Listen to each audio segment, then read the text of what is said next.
Out of an abundance of caution, we have reset all stream keys. Depending on which broadcast software you use, you may need to manually update your software with your new key to start your next stream. Click this notice to see your new stream key. Twitch actually doing something in response to this recent massive security breach. Their source code getting leaked and all that. That's interesting.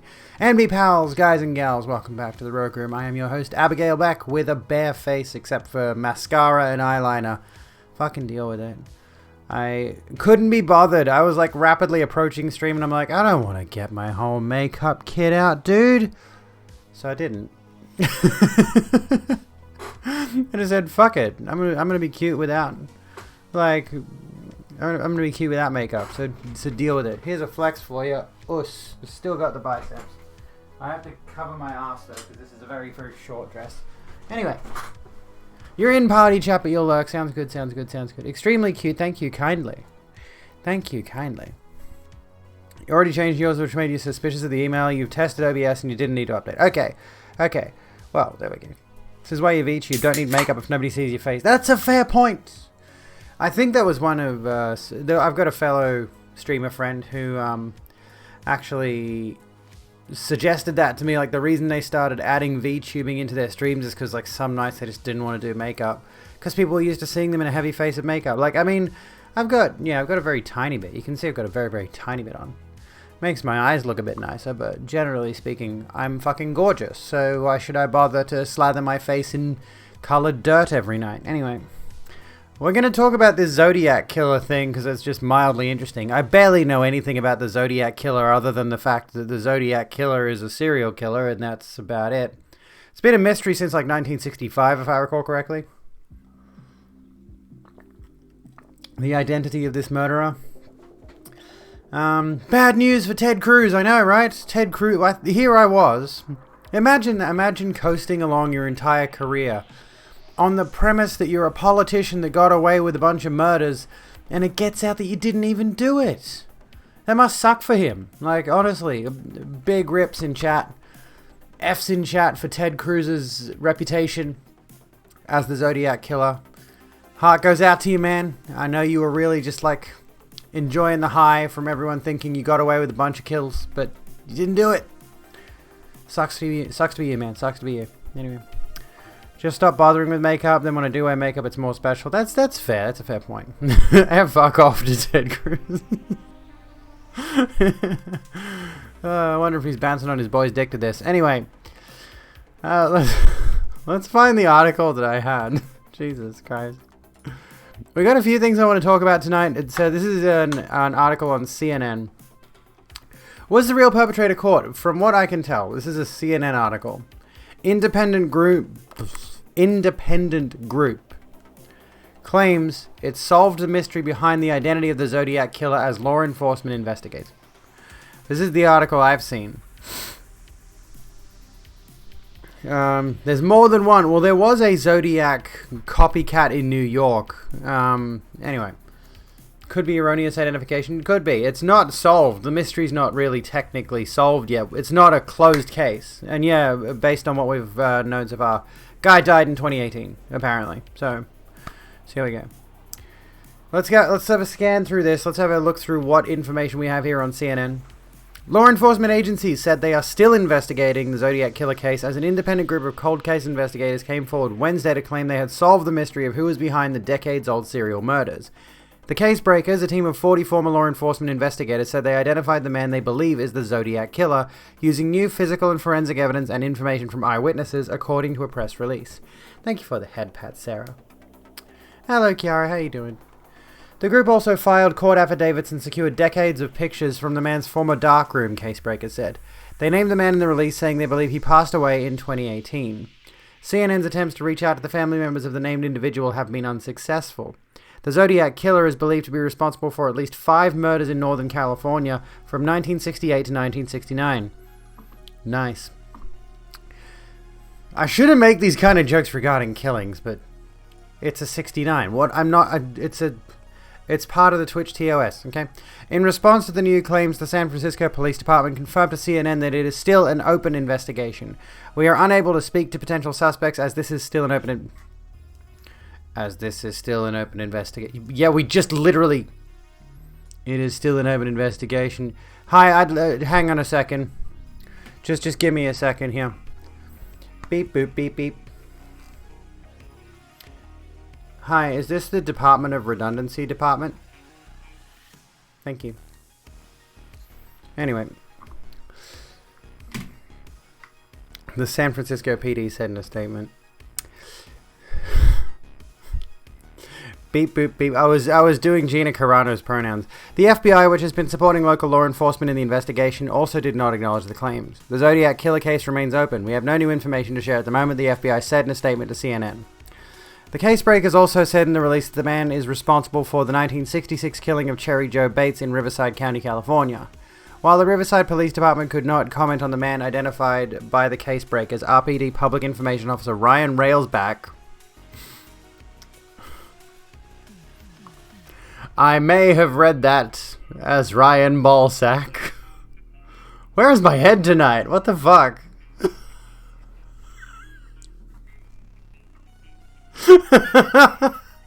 Said the Zodiac killer is definitely not the person responsible.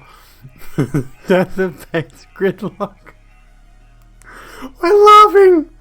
Why are we laughing when we're reading about the Zodiac killer, also feet? Anyway. The only link the Bates murder had in common with the Zodiac killer was a handwritten letter received in mail claiming responsibility, Railsback said. The Zodiac killer, who was never caught, gained notoriety by writing letters to police and local media boasting of the killings up until 1974.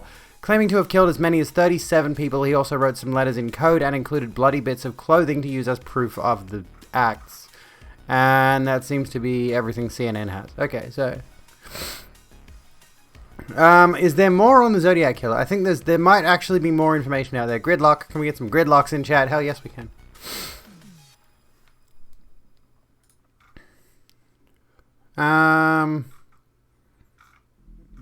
There's a bunch of memes about the Zodiac killer. But that didn't really give us anything, did it? That didn't really, explain much. Now I'm curious, are there more news sources? Hello, Jelly, how's it going? Here's what, let's have a look at, when was that news article published? Where is it? Where's the CNN article? It didn't actually give us any proper full details there. This was posted on ABC News. We could have a look at ABC News. So, the cold case investigators dubbed the case breakers team say a former US airman and house painter named Gary F. Post is responsible for the killings. He died in 2018. So these are the further details. The Zodiac killer has been officially linked to 5 murders, but the case breakers say Cherry Joe Bates, an 18-year-old student killed in 1966, was the 6th victim. They say that was corroborated by the FBI by a note in 1975. Why do they think it's him? Okay. Anyway, you're going to get some more Milky Bar? Do it. Do it. I polished off half a block of Milky Bar today. It's great.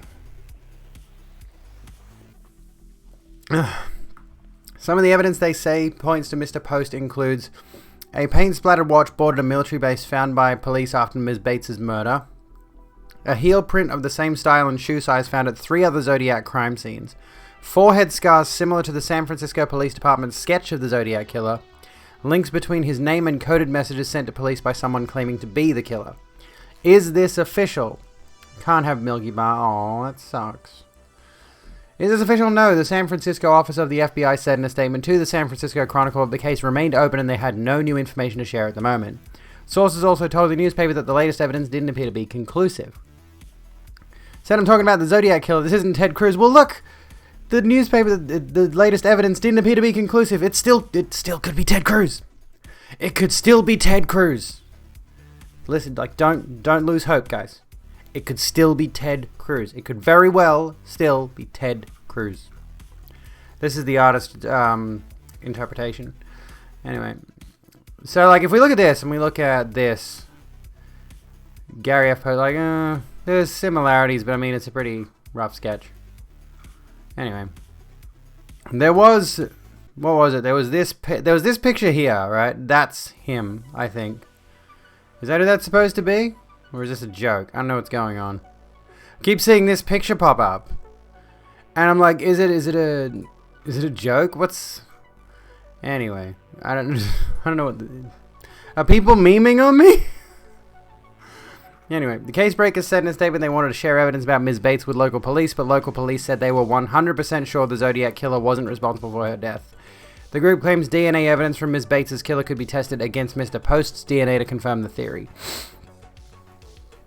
Here we go. Do we know if the guy had kids? Have any relatives spoken out? Mr. Post's former daughter-in-law told the San Francisco Chronicle she believed the case breakers had nailed the killer. Michelle Wynn told the paper he was the Zodiac killer without a doubt, and police sketch from 1969 was like a bell ringer for me. Being around him, knowing his demeanor and his shadiness and twistedness, I have an intuition. I can read people, she told the Chronicle. It's my birthday today, and this all coming out is a great birthday present. They nailed the killer? We're not sure. The case is still open, and they're saying they're saying it's not conclusive. So, time will tell, I suppose, but they've got a very strong inclination that it's this guy, Gary F. Post. So, who is dead? Oh, they nailed it. Anyway. But who are the case breakers? The cold case team's website says they're a 40-strong group, including former FBI agents, NSA, code breakers, and professors in crime scene investigation. Some of the volunteers working on this Zodiac investigation include a former police chief who is now a professor at the University of Maryland, a private investigator and investigative reporter, and a former military counterintelligence agent. So what do we know about the Zodiac killer's victims? Excuse me. Okay. There's a lot of information and theories out there, but these are the basics. There are 5 unsolved murders in Northern California linked to the Zodiac killer all around the San Francisco Bay Area. But the killer claimed in a letter to have murdered 37 people.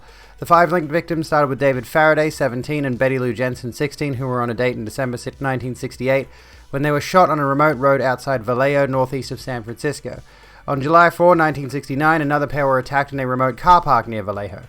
Darlene Ferrin, 22, was shot 5 times and died, but 19-year-old Michelle Majot, survived despite being shot 4 times, giving police some information on the killer's appearance. There we go. The last pair targeted were Cecilia Shepard, 22, and 20-year-old Brian Hartnell, who were both stabbed multiple times beside a lake in Napa in September 1969.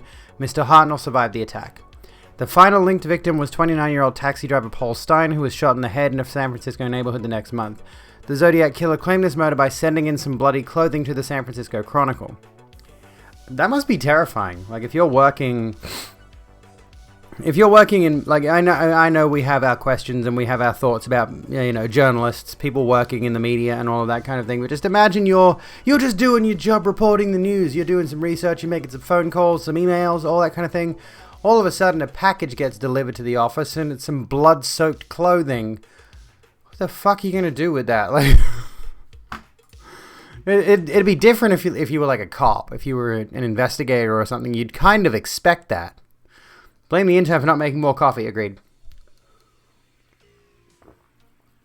That'd be terrifying in pretty much any job. It would. He's probably an incel. Well, was. It'd probably be the more accurate term. But yeah, anyway.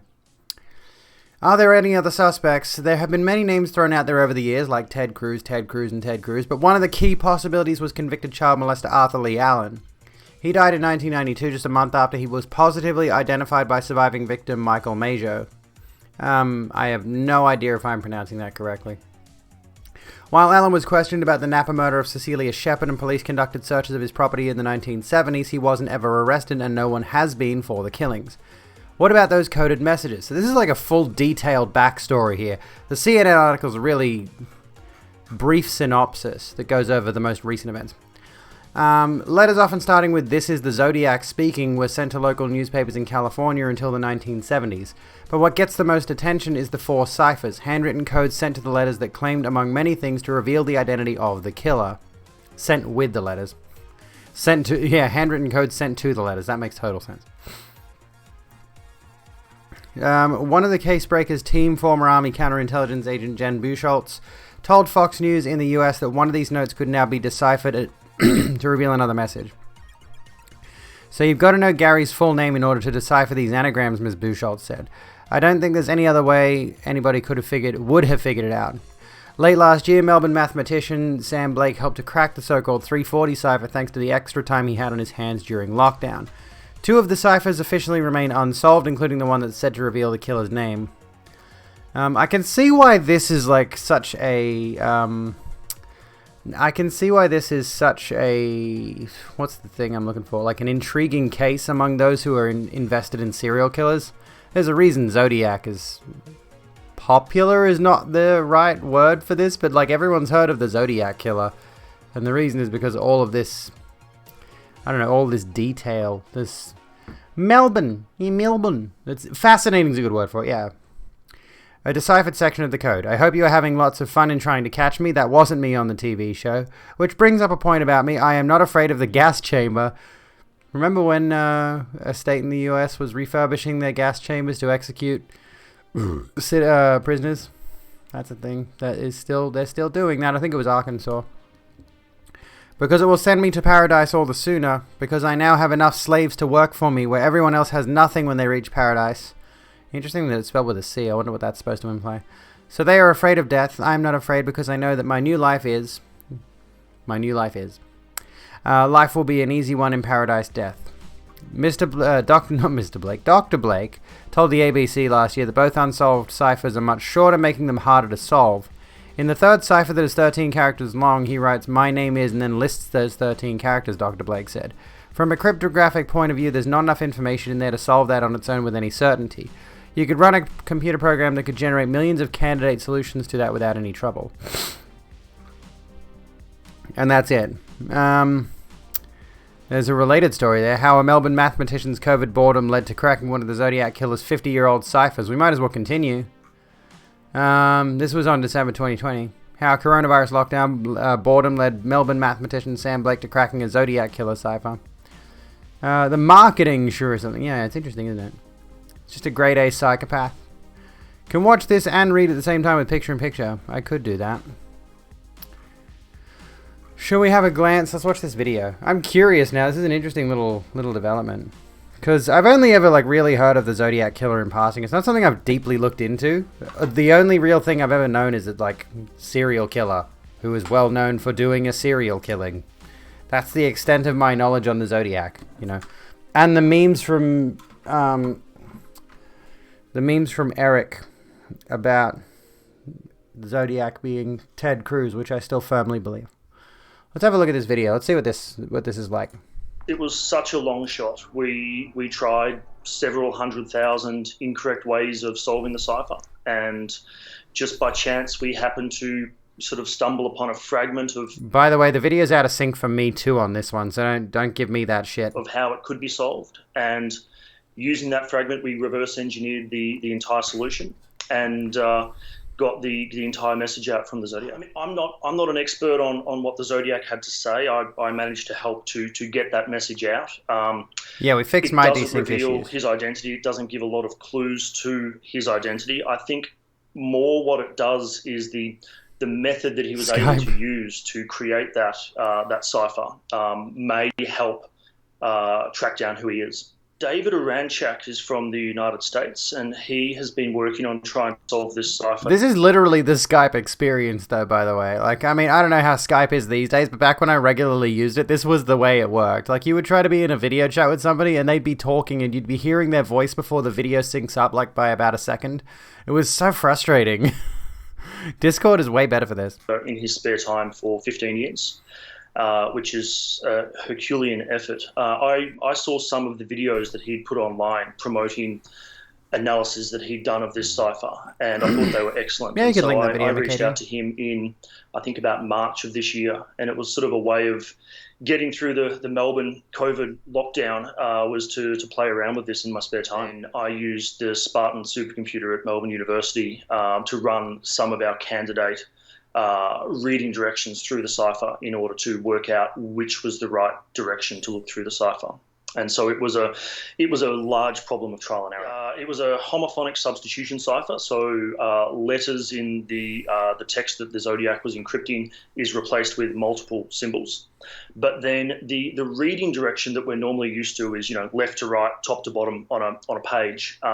Whereas what the Zodiac did in this cipher was to write it out down the diagonals of the page. So he went one row down, 2 columns across, 1 row down, 2 columns across, in order to write it out. And trying to stumble across that correct enumeration was one of the main difficulties here. I think the Good chances that we were going to lord. be at all involved in this were so small, because the chances of Cryptography is solving so this after interesting. 50 years was next to zero. And so being able to play a role in this is fantastic. I hope this decryption may lead to better narrowing down who this person is. But I guess we'll have to wait and see. In regards to the other two ciphers that he sent, we're looking at those to see if there's ways in which we can use the work that we've done on the 340 cipher to solve those. But none of that is clear at this stage. There we go. What does the cipher say? Well, we have, if we go back to, where were we a second ago? Here we go. This is the cipher that we read a second ago. This is what it says. A deciphered section of the code. I hope you're having lots of fun in trying to catch me. That wasn't me on the TV show. Which brings up a point about me. I am not afraid of the gas chamber because it will send me to paradise all the sooner. Because now I have enough slaves to work for me where everyone else has nothing when they reach paradise. So they are afraid of death. I am not afraid because I know that my new life is. Life will be an easy one in paradise death. That's what we've got so far, it seems. Anyway. Let's have a look at this video really quickly. Let's crack Zodiac. Yeah, so let's have a look at this. This is interesting. We're just going to be doing a Zodiac killer stream, apparently. Like, why not? Let's take a gander. We dedicate these efforts to the victims of the Zodiac killer, their families, and descendants. We hope that one day justice will prevail.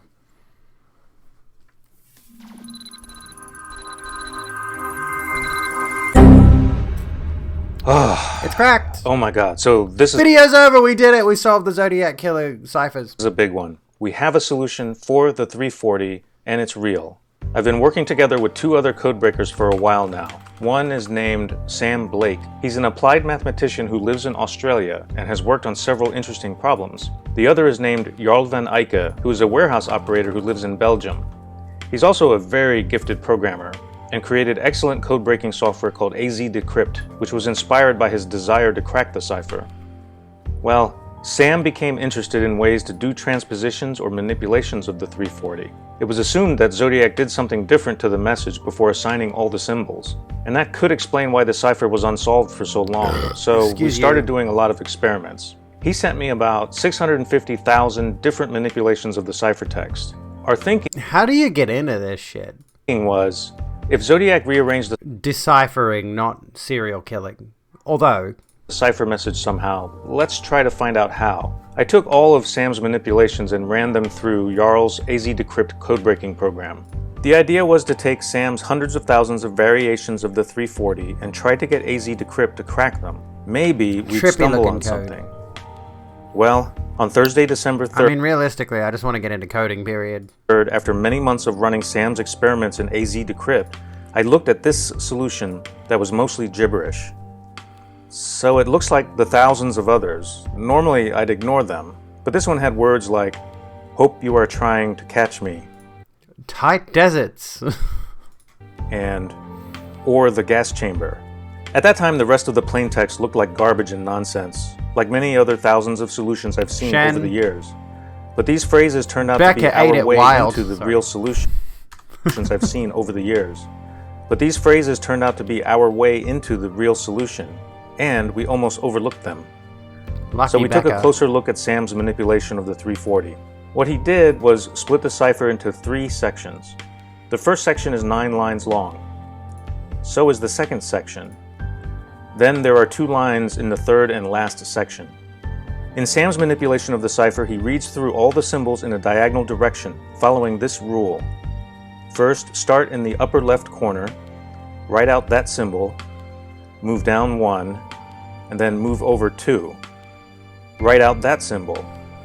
Continue until you get to an edge. Then jump around to the opposite edge and keep going. Okay.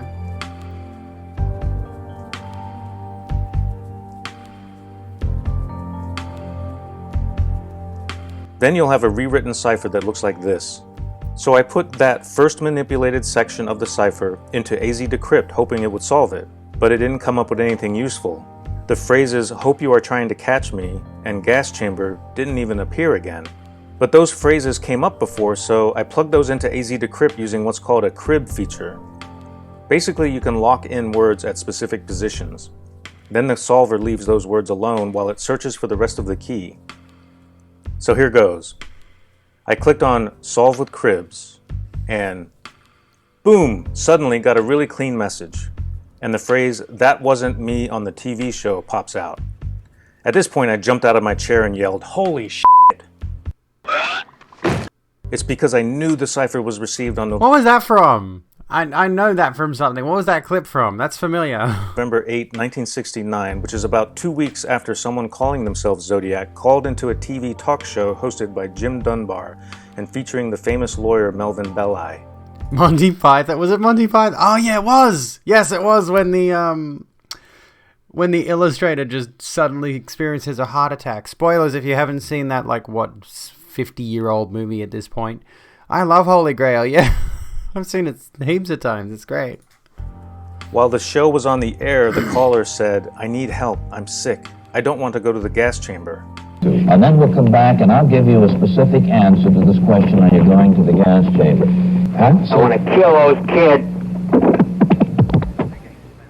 So all of this made the message seem real because it fits the timeline of events and sounds like what Zodiac would say. We had to be on the right track. Here's the full text AZ Decrypt found. "I hope you are having lots of an in trying to catch me. That wasn't me on the TV show which bringo up a point about me. Bringo. I am not afraid of the gas chamber because it will send me to pay all CE all the." Now the cipher has 63 different unique symbols throughout, and they all appear in this first section. So that means we now probably have much of the key for the entire cipher, since the key seems to work pretty much fine for the first part. Here's what the key looks like. But what about the second part of the cipher, the next 9 lines? What's the message there? Applying the same key with the same reading direction gives this plain text. It's not quite right, but it does seem to have some real words in it. Because, have, slave, where, everyone, he has nothing when they reach. And this kind of looks like it says paradise. Alice. It's a fanfic of Alice in Wonderland. And afraid of. I have no idea what I'm talking about. So that made me think a real message was still in there. I'll return to this part in a moment, but let's skip ahead to the last 2 lines. This is what the last 2 lines look like when you apply the same substitution key. First thing we notice is it has some normal looking words in it. I will, easy, and death. Very strange. Why would words appear normally? It's inconsistent from the diagonal reading order we did for the other 2 parts. But look at this piece. It looks like it says paradise, but spelled backwards. He used that word several times in his letters, spelled the exact same way, including in the solution for the first cipher. So if you look, there are other reversed words. First, let's pay Alice. Maybe he was Alice's boss, and it was just like a small company, and he did everything himself. And he was just like, "Oh, I forgot to pay Alice. Better put that in the cipher so I don't forget." Put some spaces between them. Then let's put the reversed ones back to normal. She was his secretary or something. Now it says, life will be an easy one in paradise, death. That seems like a pretty good interpretation, and it reinforces the solution we found for the first part because the same substitution key produced 2 sections of plaintext that makes sense. Okay, so that leaves us with the second part. The decryption didn't look quite right yet, and has some recognizable words in it. I mean, I see enough there. If you take that out and put an S in there, I'm sure that'll probably come up. I don't know, I'm just meandering. It looks like thought Letitia. Maybe, since this message seems close, that there was some mistake or error in the transcription or in the encipherment. That is, the rule we are using to read out the message doesn't quite work perfectly because of some mistake Zodiac might have made when he created the cipher. So we decided to look at what corrections need to be made to fix the cipher. There's shat in the bottom line. Or maybe, if you take a few more letters, it kind of looks like it says Shatner. Given the time frame, is it possible he was a fan of Star Trek? To fix the cipher. The first thing we discovered is that many spelling mistakes happen on the same line. Oh, Give me a sec.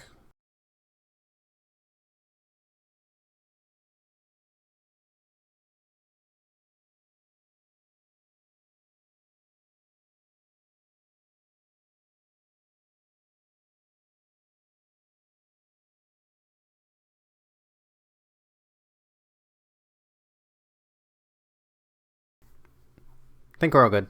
Okay. For example, these words are misspelled. OOW should be now. ENSUGH should be enough. Enough, yeah.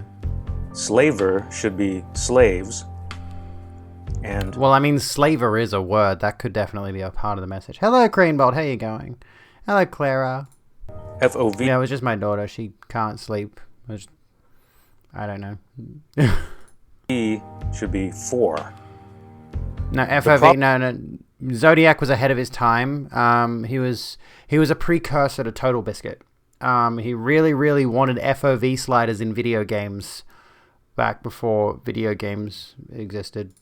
Problem letters are OSVR. They are all on the same line. Old school rune vape.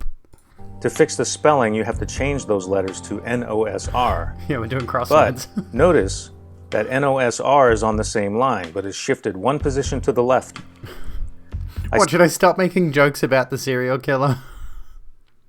I probably should stop making jokes about the serial killer. Sent this observation to Jarl, and he discovered if you shift this entire section to the right and move the H Imagine creating a cipher and then being told you wrote it wrong. from the end to the beginning, it fixes the spelling of many words. We also noticed how life is appears in the clear, up in the upper right corner. Jarl also discovered that if you ignore this section when applying the diagonal reading rule, the message in this part is even more clear. So, now we go through the reading rule like this. Okay. Interesting. Alright. And remember, we are going to skip the life is part. Alright. And here's the resulting message. 10A, Sex in the City. Going to get a coffee, then jump in the bath. Don't jump in the bath. Like, get in gently. Don't. If you jump in, there's a high likelihood you'll slip over and crack your head. Just get in gently. Crossword stream, it's the Zodiac Killer, Kez. Although, now that you've mentioned it, we could do a crossword stream. That'd be pog. And with some minor corrections, we finally have this. Sooner, because I now have enough slaves to work for me, where everyone else has nothing when they reach paradise. So they are afraid of death. I am not afraid because I know that mine knew. Jarl supposed... I think that message is cut off. I think it's actually supposed to say, because I know that my nudes have leaked.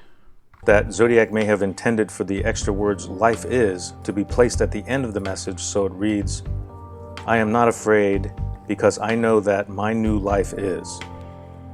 So now when we combined all three parts, the final message looks like this. I hope you are having lots of fun in trying to catch me. That wasn't me on the TV show, which brings up a point about me. It's a reference to New World. I can't stop myself making jokes. I don't know. Comedy is tragedy plus time, okay? I am not afraid of the gas chamber, because it will send me to paradise all the sooner, because I now have enough slaves to work for me, where everyone else has nothing when they reach paradise, so they are afraid of death. I am not afraid because I know that my new life will be an easy one in paradise, death. Incidentally, where the words paradise and death appear in the solution corresponds to where the Zodiac signature appears in the original ciphertext. The very end doesn't flow quite right yet, but maybe someone can figure out how it's supposed to read.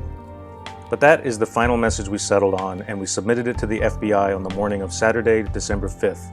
By the time you see this video, it should be officially confirmed by authorities. But I invite everyone to do their own confirmation based on the information in this video and send in your comments. So, it's been a very exciting few days. 51 years after it was sent, Zodiac's 340-character cipher has finally been solved. The message doesn't really say a whole lot. It's more of the same attention-seeking junk from Zodiac. We were disappointed that he didn't put any personally identifying information in the message, but we didn't expect him to. Maybe his name really is in the 13-character cipher he sent almost 6 months after the 340. Unfortunately, there is not much hope of confirming any solutions for such a short cipher without getting really lucky and discovering new evidence or finding Zodiac still alive and asking him. But the solution tells us Zodiac did indeed react to how quickly his first cipher was solved back in August of 1969, and he put in a good effort to make his second cipher even more complicated. This thing was a beast. Splitting it up into 3 parts and including multiple transpositions made the cipher difficult, but it was made even more difficult because of the mistakes in the second part. We were extremely lucky to uncover this solution because enough of the cipher was still created systematically using rules that one day someone would try to apply to the cipher. So now I want to thank all the people that helped make this solution possible. First to Jarl and Sam for their many hours of assistance with this effort. This is all nonsense, right? Like at this point, it's predicated on the idea that life is decrypted. I mean, that's the thing about cryptography, right? It's like they try to make their codes as what's the phrase I'm looking for? Like as obtuse as possible. Or maybe he just bullshitted around and just did a bunch of emojis just to fuck with people. Ziwa, what do you think? Do you want to spend $90 on a cute silver estrogen necklace? I mean, still with the idea that it was the cops? What, the cops that did the killings or what? Can we legit do cryptics? I mean, I don't know enough about them, honestly. Time to find out if Ted Cruz can spell them. We have all the evidence we need. This solution would not have been possible without their dedication and inspired insights. Thanks also to the fine folks at the Cryptanalysis and Racketeering Records Unit over at the FBI for their assistance and support.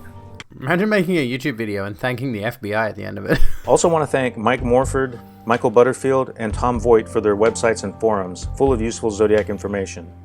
AZ Decrypt was partly inspired by another code-breaking program called ZK Decrypto, which was made almost 15 years ago and was one of the first programs that could automatically solve the 408 cipher. The team that made it were Brax Sisko, Wesley Hopper, Michael Eaton, and David Campbell, so many thanks to them for creating the spiritual predecessor to AZ Decrypt. Thanks also to Jeffrey LaTurner, who contributed many fascinating cipher experiments on the forums in his investigations of the Period 19 phenomena. The Period 19 phenomena ended up being a legitimate clue into the transposition scheme used in the 340. And of course, thanks to the Zodiac Killer for making this super fun ARG. Also want to thank Heiko Kallista's many contributions. This is pretty intense ARG stuff. Like, there were legitimate bodies that, like, he actually killed people. Like, this is off the chain, man. This is better than any fucking video game bullshit. Hey, Lictor, how's it going? On the forums, and for his awesome Zodiac cipher font and the code-breaking software he created called Peekaboo. Thanks also to my family for putting up with all this and believing in me. And I also want to say thank you to all the supporters of the web series. Your kind words encouraged me to keep working on this problem. I'm not sure what the future of this series holds, but I'm sure there will be more things to talk about in the coming weeks. So until next time, see you later and stay safe. Stay safe and don't get murdered by a cryptographic serial killer. There we go.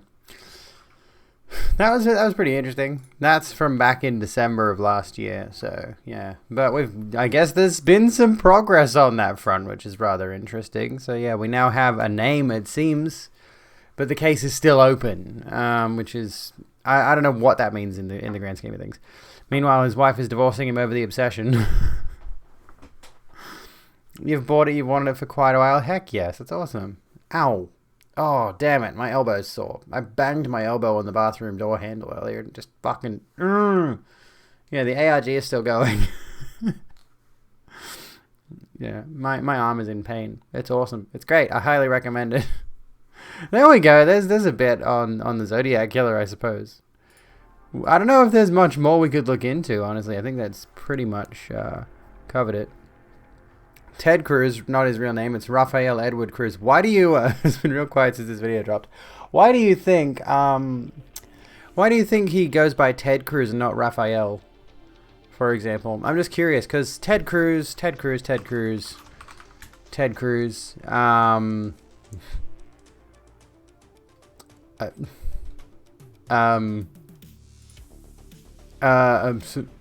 okay, Google...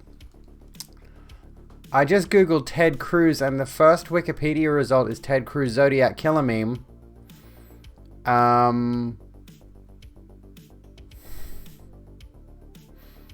mean, but yeah, like, you're absolutely actually right there, Lupo. There are a number of politicians, right? Get this. There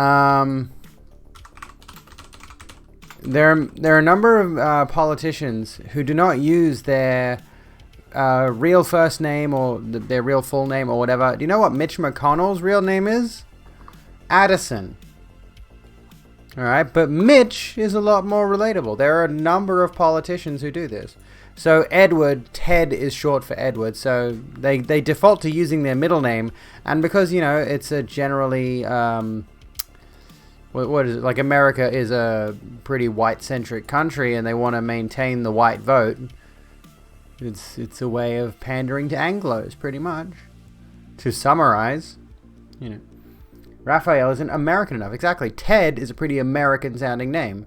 There's all these tiny little bits and pieces. It's interesting to make sure that they come across as patriotic as humanly possible. Oh yeah, it can be short for Theodore or Edward. I've heard both. You know what really strikes me as weird though? You know what the shorthand for John is? The short name for John, John. Yeah, there's a short name for John, John. It's Jack. What? Why is that? Why? Jin. Jin. Why is Jack? I don't know. Edward, Z-word. Zodiac is a Z-word. Ted Cruz confirmed Zodiac killer. Imagine being American, rip. Couldn't be me. Couldn't be me. No way. I don't know why. It's weird. Anyway. Thought it was Mitch because his real name was Bitch McConnell. The Jack Jock stuff is confusing. I think Jack is a short name for any dude. Like back in the day, you could just call unidentified men Jack, right? Probably, yeah, probably a sort of similar thing to like dude or man these days. William, Bill, yeah. Maybe because you were born in Australia. I mean, well, yeah, exactly. Ted Cruz already has issues with his dual citizenship. Going by Raphael wouldn't help things, true. This is annoying me. There's like a little bit of hair sticking out here. I want it to like stop, but it's not going to stop. Whatever. Like how Joe Biden says Jack even when sometimes just gesturing. Yeah, like it's... I've heard a number of people say like, well, you know, I'm pretty sure Joe Biden has said the phrase specifically, that's the fact, Jack. Like it comes across not as a like it's a broad gesture. It's not necessarily referring to someone specifically, but you can also use it in the same way you say dude. Like if I say like, what the hell, dude? I'm not really referring to anyone specifically, but I could also say to you specifically, yo, check this out, dude. And it comes across that way. Like Jack is just another version of whatever that type of word is called. That type of slang is called. In Samurai Jack, he was just called Jack by the first person he saw. His name wasn't actually Jack. Yeah. There was also Jack in Ghost Runner. Jack wasn't actually his name. Spoilers, if you haven't played Ghost Runner, the protagonist's name is Jack. They call, like, the people who found his body and resurrected him before the game starts, brought him back to life, called him Jack because he was all jacked up. Mass Effect. Listen. I take umbrage with Jack in Mass Effect. I'll tell you why. Not with the character specifically, but Jack, the character herself, goes into quite intense detail during one of her dialogues about how she was part of a threesome trio getting around for a bit. There was another two people, her, a man, and a woman, were getting around doing crimes or whatever they were getting up to. So quite specifically, she's pansexual and she's like pan and poly is what I'm thinking of, or bi and poly, you know? However, the character of Jack in Mass Effect, at least Mass Effect 2, I don't know if this was remedied in 3, but I'm pretty sure it wasn't, is strictly a heterosexual romance. You can only romance Jack if you're a male shepherd. Thanks, BioWare. Create a very obvious lesbian character and just like, nah, that's for the men. Anyway.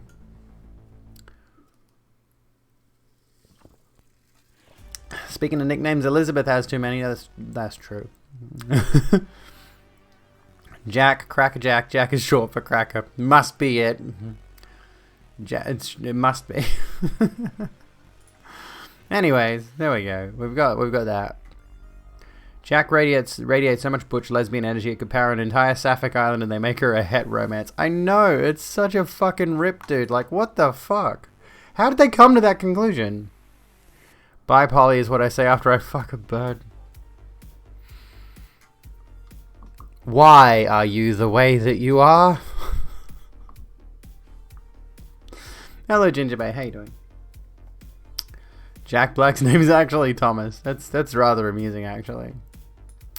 Don't think you can really talk. Well, I was just making jokes about the Zodiac killer, so yeah, I can't talk. It also holds back a fair bit of her character development if you're playing correct shepherd, female shepherd. Sure, I fucked a bird before. Are we using the phrase bird to refer to women? You know, the same way some people call women broads. Like, speaking of women, only 3% of Twitch's top earning streamers are women, apparently, according to the purported data from the just revealed Twitch hack. Women in hot tubs aren't stealing all the views. Shock and fucking horror. That camera's not on. Damn it. That ruins my stream a bit. Shock and horror. Women aren't stealing all your views or your money. At least from the platform itself.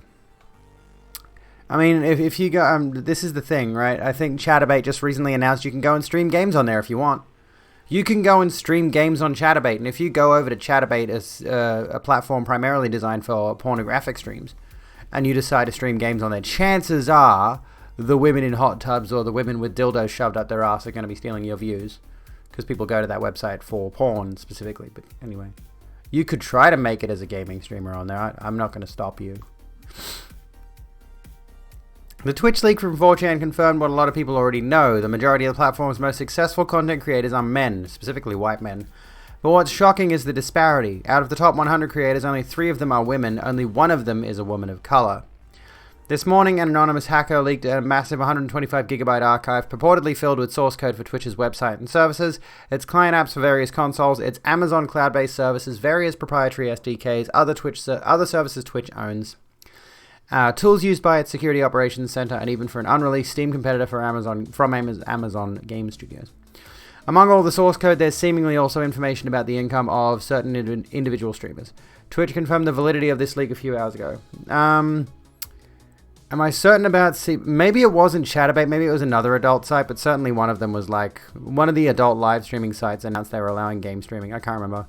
I don't really go to them, so Chatubate's the only one I can think of the name of, and that's only because so many people make the joke about how Twitch is turning into Chaturbate. No, not Plexstorm. We already knew that one was available for that kind of thing. I know of Plexstorm, but no, it was very specifically a porn streaming site. Like, Plexstorm is basically a no-holds-barred streaming site. Just stream whatever you want. And you can be naked, you can be clothed, you can stream Nazi imagery if you feel like it. I don't fucking know. Anyway. But yeah, it is. Okay, there we go. We talked to the pod about it. There you go. I was going to join yous for your podcast over the weekend. Mrs. L reached out to me, but sadly, my girlfriend was here. And I really wanted to spend time with her instead. Plexstorm sucks. Nobody uses it. I'm not shocked. Just popped in quickly for lulz, and you got them. You all misbehave yourselves and have fun. Rightio, Kaz. Have a good one. Thank you so kindly for being here. Yeah, it was very gay. Hey. Can I just like tell you something?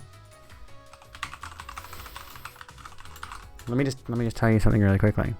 I just want you to be aware of this. It's the 7th of October right now. And tomorrow is a very special day for people like me. Can you guess what it is? I won't spoil it. Anyway, let's continue on with this. Yeah, Twitch confirmed the validity of this leak a few hours ago. On one unverified list of Twitch payouts screenshotted by a Twitter user seems to show how much income the site's top 100 streamers have earned since October 2019. According to the figures, Twitch's top earning streamers are overwhelmingly male, which Shock and horror. The top spot is occupied by a tabletop role-playing collective with around $9.6 million in income. That's Critical Role. Excuse me. Followed by a male Overwatch streamer at around 8.4 million. Is that XQC? I'm assuming that's XQC. These supposed figures do not account for sponsorships and other methods through which streamers typically earn revenue. But the highest-ranking female streamers are far further down the list, starting with Valorant streamer Pokemon at 39th place. So the first woman on the list is in 39th place. Cosplayer Amaranth at 48th, and music streamer Syntica at 71st. Excluding streams that are run by multiple people such as Critical Role, there are no women in the top third of top-earning Twitch content creators. In spite of the complaints about hot tub meta, titty streamers, and how some male streamers perceive that female streamers are stealing views from men, the numbers show that only a small percentage of women are among the ranks of Twitch's highest-earning content creators. Yeah, 39th. And, like, Pokemon is... It's honestly highly amusing that, Pokemon is... Well, it's not surprising that Pokemon is the top-earning female streamer. But yeah, it's rather interesting that Amaranth gets brought up so often in these discussions, or these dog shit discourses around titty streamers. And she's not even the top one when it comes to this kind of thing. First of all, she's not stealing anyone's views. Second of all, she's not even earning the most. So anyway, that's beside the point, though. It's kind of one of those things. Like, I keep seeing turf bullshit about, like, I know that's not related right now, but I keep seeing turf bullshit, and their arguments are all about things that are happening to other people and choices that other people are making. And what's really starting to strike me is, like, these people are mad about things that do not affect them. Why are they so mad? Why are they so worked up about issues that do not affect them? Like, I had a whole discussion with this dude about top surgery, about trans men getting top surgery. And it's like, bro, are you getting top surgery? Is that why you're so concerned? So cis man complaining about top surgery. It's like, this doesn't affect you. Why do you care? And that's the same thing here. It's like, these top female streamers, like, it doesn't affect you. Like, these are, like, the wealthiest people on the platform. They're going to get viewers anyway. Some of the most popular people on the platform. It's like, yeah, Pokemon, Amaranth, probably other big streamers, big female streamers. It's like, they're already popular. You streaming Fortnite or Warzone or Valorant or whatever at the bottom of the category, those streamers are not stealing your viewers. If they weren't watching those women, they'd probably be watching somebody else more famous than you. Here's the important thing. I'm going to put this out there. There are certain streamers who are at the top of the game, who are like the wealthiest streamers on the platform, whatever. And their audiences specifically watch big streamers, right? So the people who've got thousands and thousands of viewers are generally watching. I mean, the people who've got thousands and thousands of viewers, their audiences are watching big streamers specifically. Whereas people that are watching channels like mine or friends of mine like Calgar, for example, or watching people like Plotsky or Pinippy, like people I'm thinking of off the top of my head, they're watching smaller streamers with more community engagement. There's a distinction. There's a very distinct difference between the audiences. So the only people who are stealing viewers from you are probably people around your viewership range. Stealing your viewers, which is a stupid term anyway, or me or Sammy, exactly. Titties are stealing my views. They went to see Titty then, so what? Unless you're flashing Titty too, they were never streamers to begin with, exactly. Fuck. That's not what I wanted to happen. At least, at least I've got, no makeup on, so I'm not, like, wiping my makeup off right now. That's good. Hell yeah, dude. I can get away with just, like, I got Monster on my pants. I'm not wearing pants. It's a skirt. It's a dress. Like, I'm okay, but don't tell anyone I'm not wearing pants. Anyway. Coming back to this. Just generally speaking. Excuse me. I did stand up earlier. I'm wearing my long socks. I'm wearing my big socks. My big programmer socks, and I'm not a programmer. I just generally... I shouldn't bother meandering on that subject for too long anyway. Mind the millions that these top streamers rake in is still a lot of money, but the large disparity between the ratio of high-earning male streamers to female streamers stands as further proof that Twitch has not done enough to support women and other marginalized streamers on its platform. Many women who stream on Twitch are also marginalized on the basis of race and sexual orientation. Pokemon, I went to say her name was Twitch. Pokemon is the only woman of color who made the top earner list.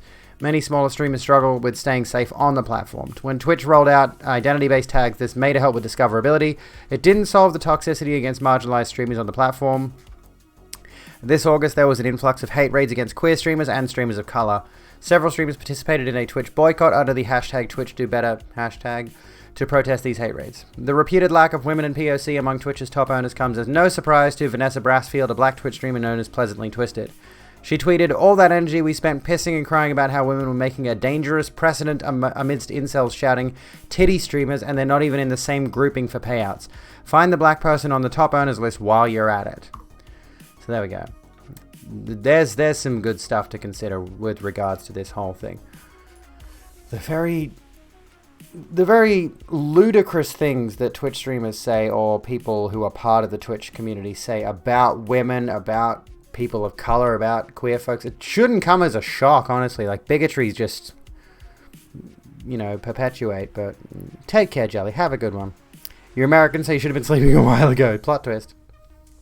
Yo-yo. We could do yo-yo. Alright. Maybe I might not stand... Can I stand up?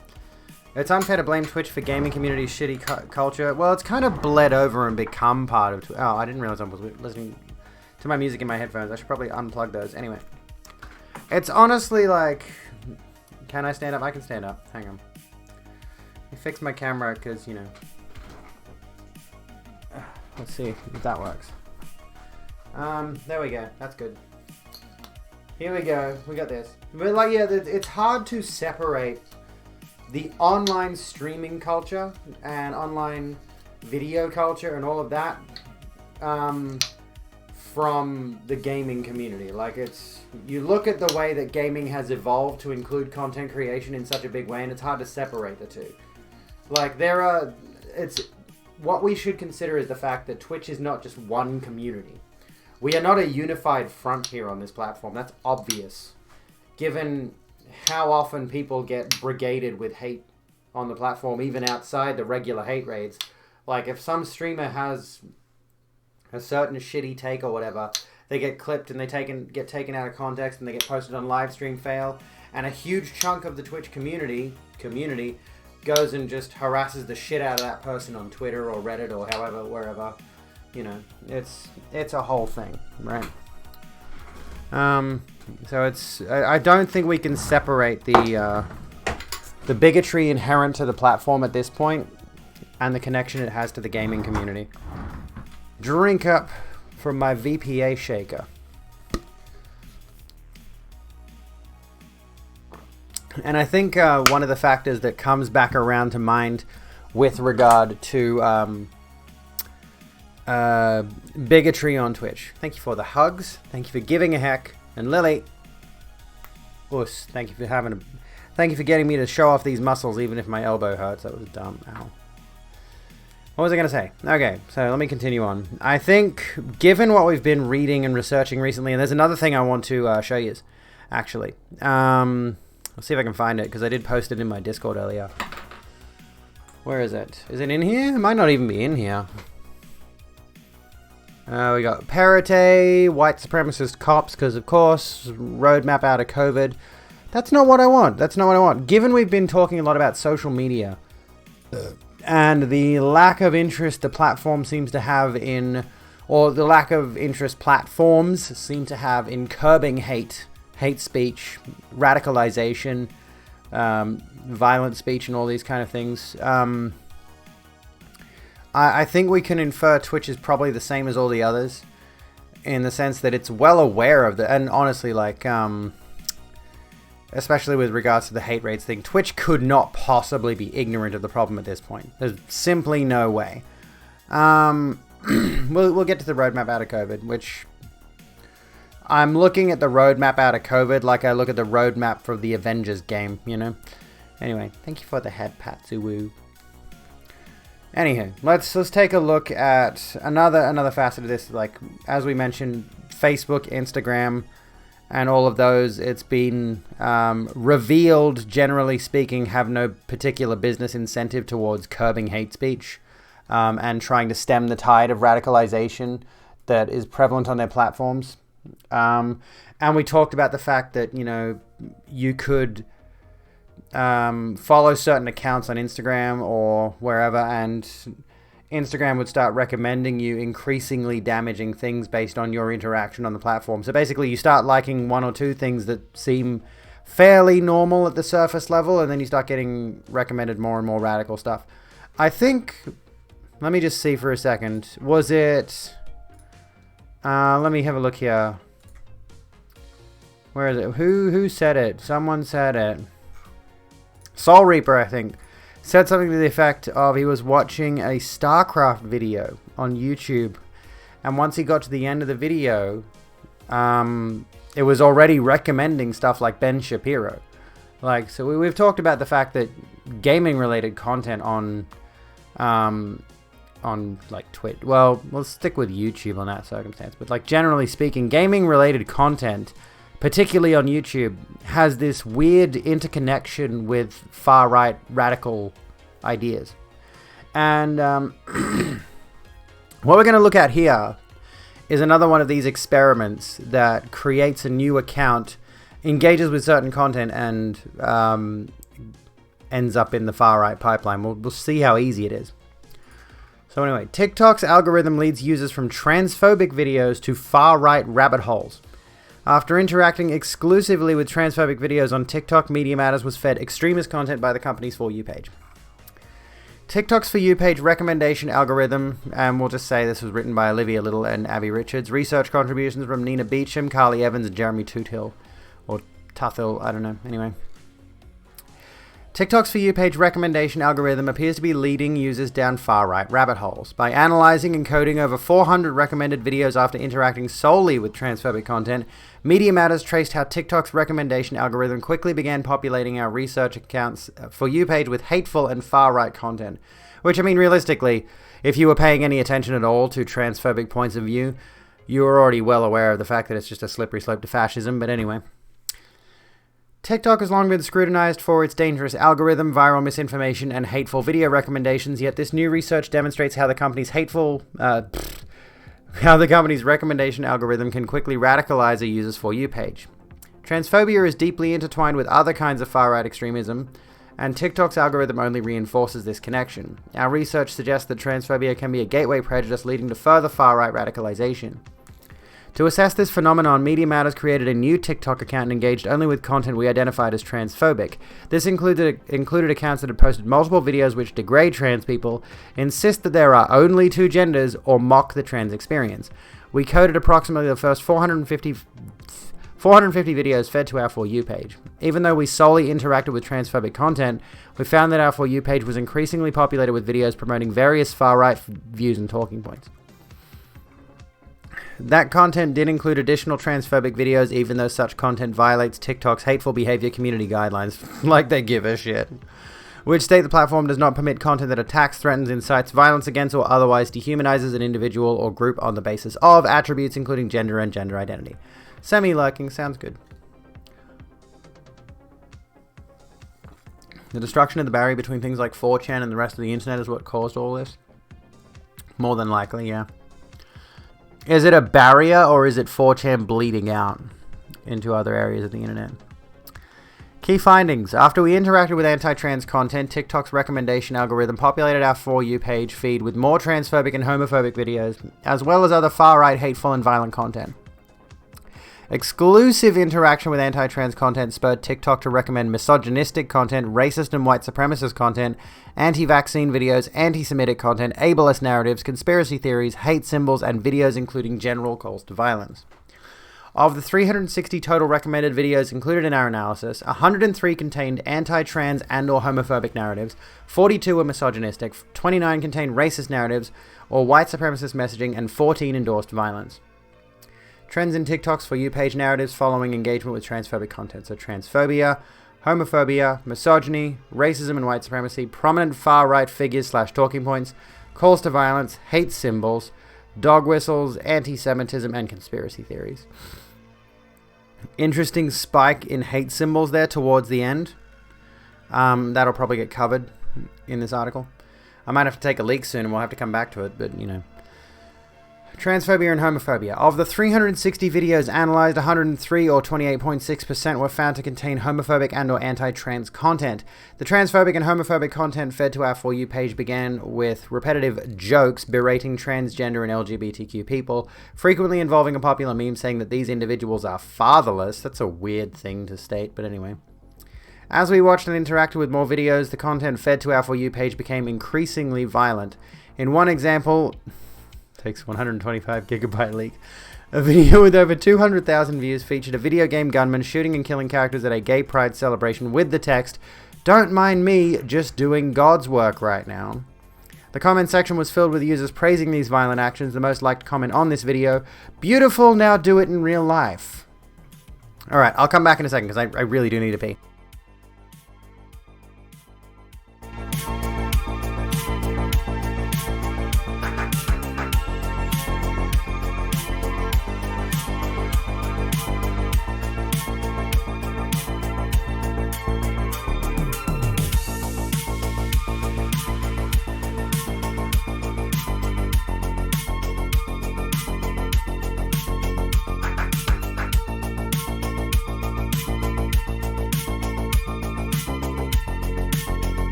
Hello, abrupt stop to the music, or like at least turning the volume down. Okay, I'm back. I emptied the bladder, the old bladder. All right, let's take another. Yes, eat your entire ass. You love that my cat is named Smudge.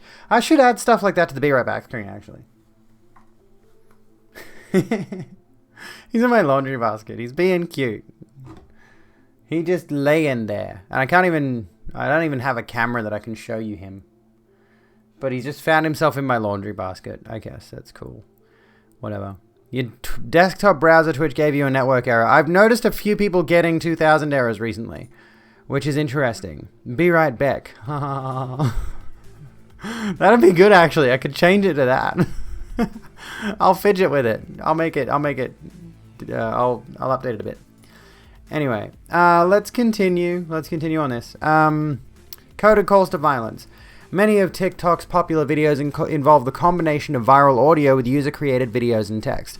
Several videos fed to our For You page employed this mimetic format to contain anti-LGBTQ views. These videos are examples of how TikTok users are utilizing the platform's unique combination of audio, video, and text to create hateful and sometimes violent content. While the text itself might not explicitly violate TikTok's community guidelines, put in context, these videos appear to be both hateful and dangerous. This happened to you all of stream yesterday. Told you this in like August. Yes, you did. One thing America needs to adopt from Canada is forced diversity by offering big discounts for minorities in segregated places. That might be a good idea. There was something relating to Canada we were going to touch on. We can find it if you want. relating hate speech. For instance, one video depicted the user pretending to cry at the text on his screen, reading 50% of transgenders take their own lives. That statistic is false, by the way. This fills me with so much sadness. However, the accompanying audio was the line, "We're halfway there," cut from Bon Jovi's "Livin' on a Prayer," implying the user wanted the rates of suicides to be higher. Yike. But yeah, I love when they keep parroting it. Like, it's not even the same number. They literally just said 50% for the sake of making this jab. Yeah, a whole yike. Another video fed to our For You page amassed over 166,000 views and featured a person shaking their head with the accompanying text, "I can't believe people used to get killed because they were gay." Although the text alone may not appear problematic, in combination with the video's audio, the line, "Wish we could turn back time to the good old days," from the 21 Pilots song Stressed Out, the meaning is modified to imply the user wants to return to a time when rates of violence against LGBTQ people were even higher.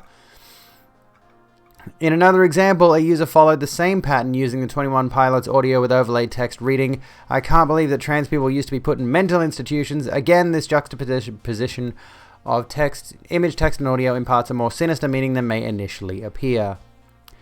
Ted-pilled. Yeah, this is kind of just breaking my brain. I've actually already read the whole thing, but anyway.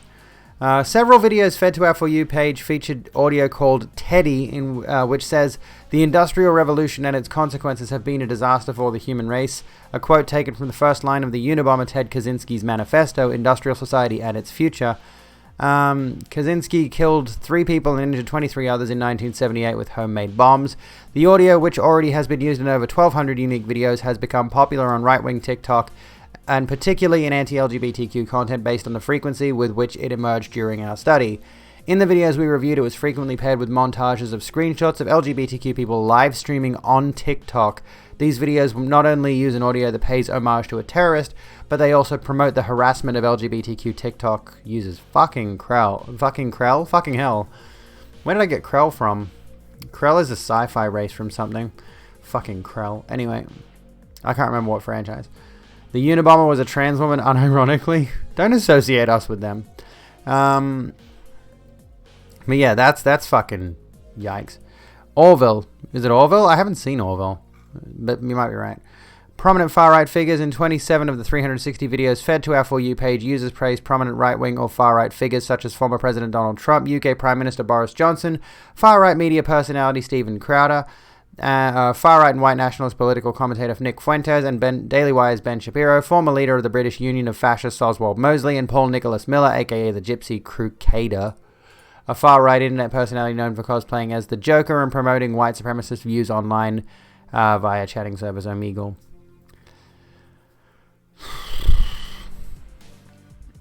Yeah, I feel like it's not, like, I know this is generally a trans channel, but I just, like, feel like that's a fun fact we can do without.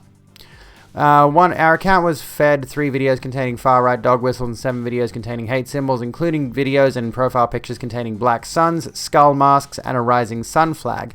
Users also included anti-Semitic dog whistles in their usernames, such as JewLover14 and 14008000, which reference the 14 words, and Hitler. Why am I cutting? Why am I like? I'm not even mispronouncing like I normally do. I'm subbing in or taking out different letters now. Is this some advanced form of dyslexia? I genuinely think I have dyslexia. H being the 8th letter in the alphabet. Hitler. Racism and white supremacy. Racist and white supremacist content was not immediately fed to our For You page, but it was increasingly recommended as we reviewed and engaged with more transphobic content. So just based on what we know so far, they were getting recommended this stuff without actually interacting with the racist stuff. Started with transphobia and then it rapidly went down. Like, they, as far as I can tell, they did not interact with any of this other far-right stuff. They only interacted with transphobic stuff. And no more ciphers for you. Anyway, on one viral video with 5.2 million views displayed screenshots of Google search results for 3 black teenagers versus 3 white teenagers. When this search result first went viral in 2016 to illustrate the ways the algorithm reinforces racism, algorithms reinforce racism, the TikTok users sharing it presented the findings differently. Instead, the most liked comments on the video perpetuate the hateful and racist narrative that black people are criminals. The top comment with 72,200 likes says, well, that's not Google's fault. One user with a black sun in their profile picture responded to an educational video about the racist roots of classical music. The video begins with the educational TikTok classical music is racist, but then cuts to the user playing classical music on his computer while including the hashtags racist, racism, sigma, chad, alpha male. I hate to break it to you, bro. This is the most beta shit I've ever seen. Anyway, 29 of the 360 reviewed videos contained racist themes, including overtly white supremacist content. For instance, one video with nearly 900,000 views from the account White Pride Worldwide, using numbers instead of letters to evade the ban on white supremacist rhetoric, said, I love being white, look at my people's land and what we built, proud white colonizer, white proud. White proud? God, these people are dumb. Mentioning Hitler reminds me a boxer recently got in trouble for white supremacy tattoos. That doesn't shock me at all. Imagine a group, Fascists for Social Justice. We demand the unconditional surrender of all our social justice demands. I love being WH1TE. Look at my people's land and what we build. Look at the land you stole and then colonized. Anyway. Far right, within the first 100 videos, the algorithm began to show us content promoting far right talking points and figures. For example, give me a second actually. I just want to do something. Even though,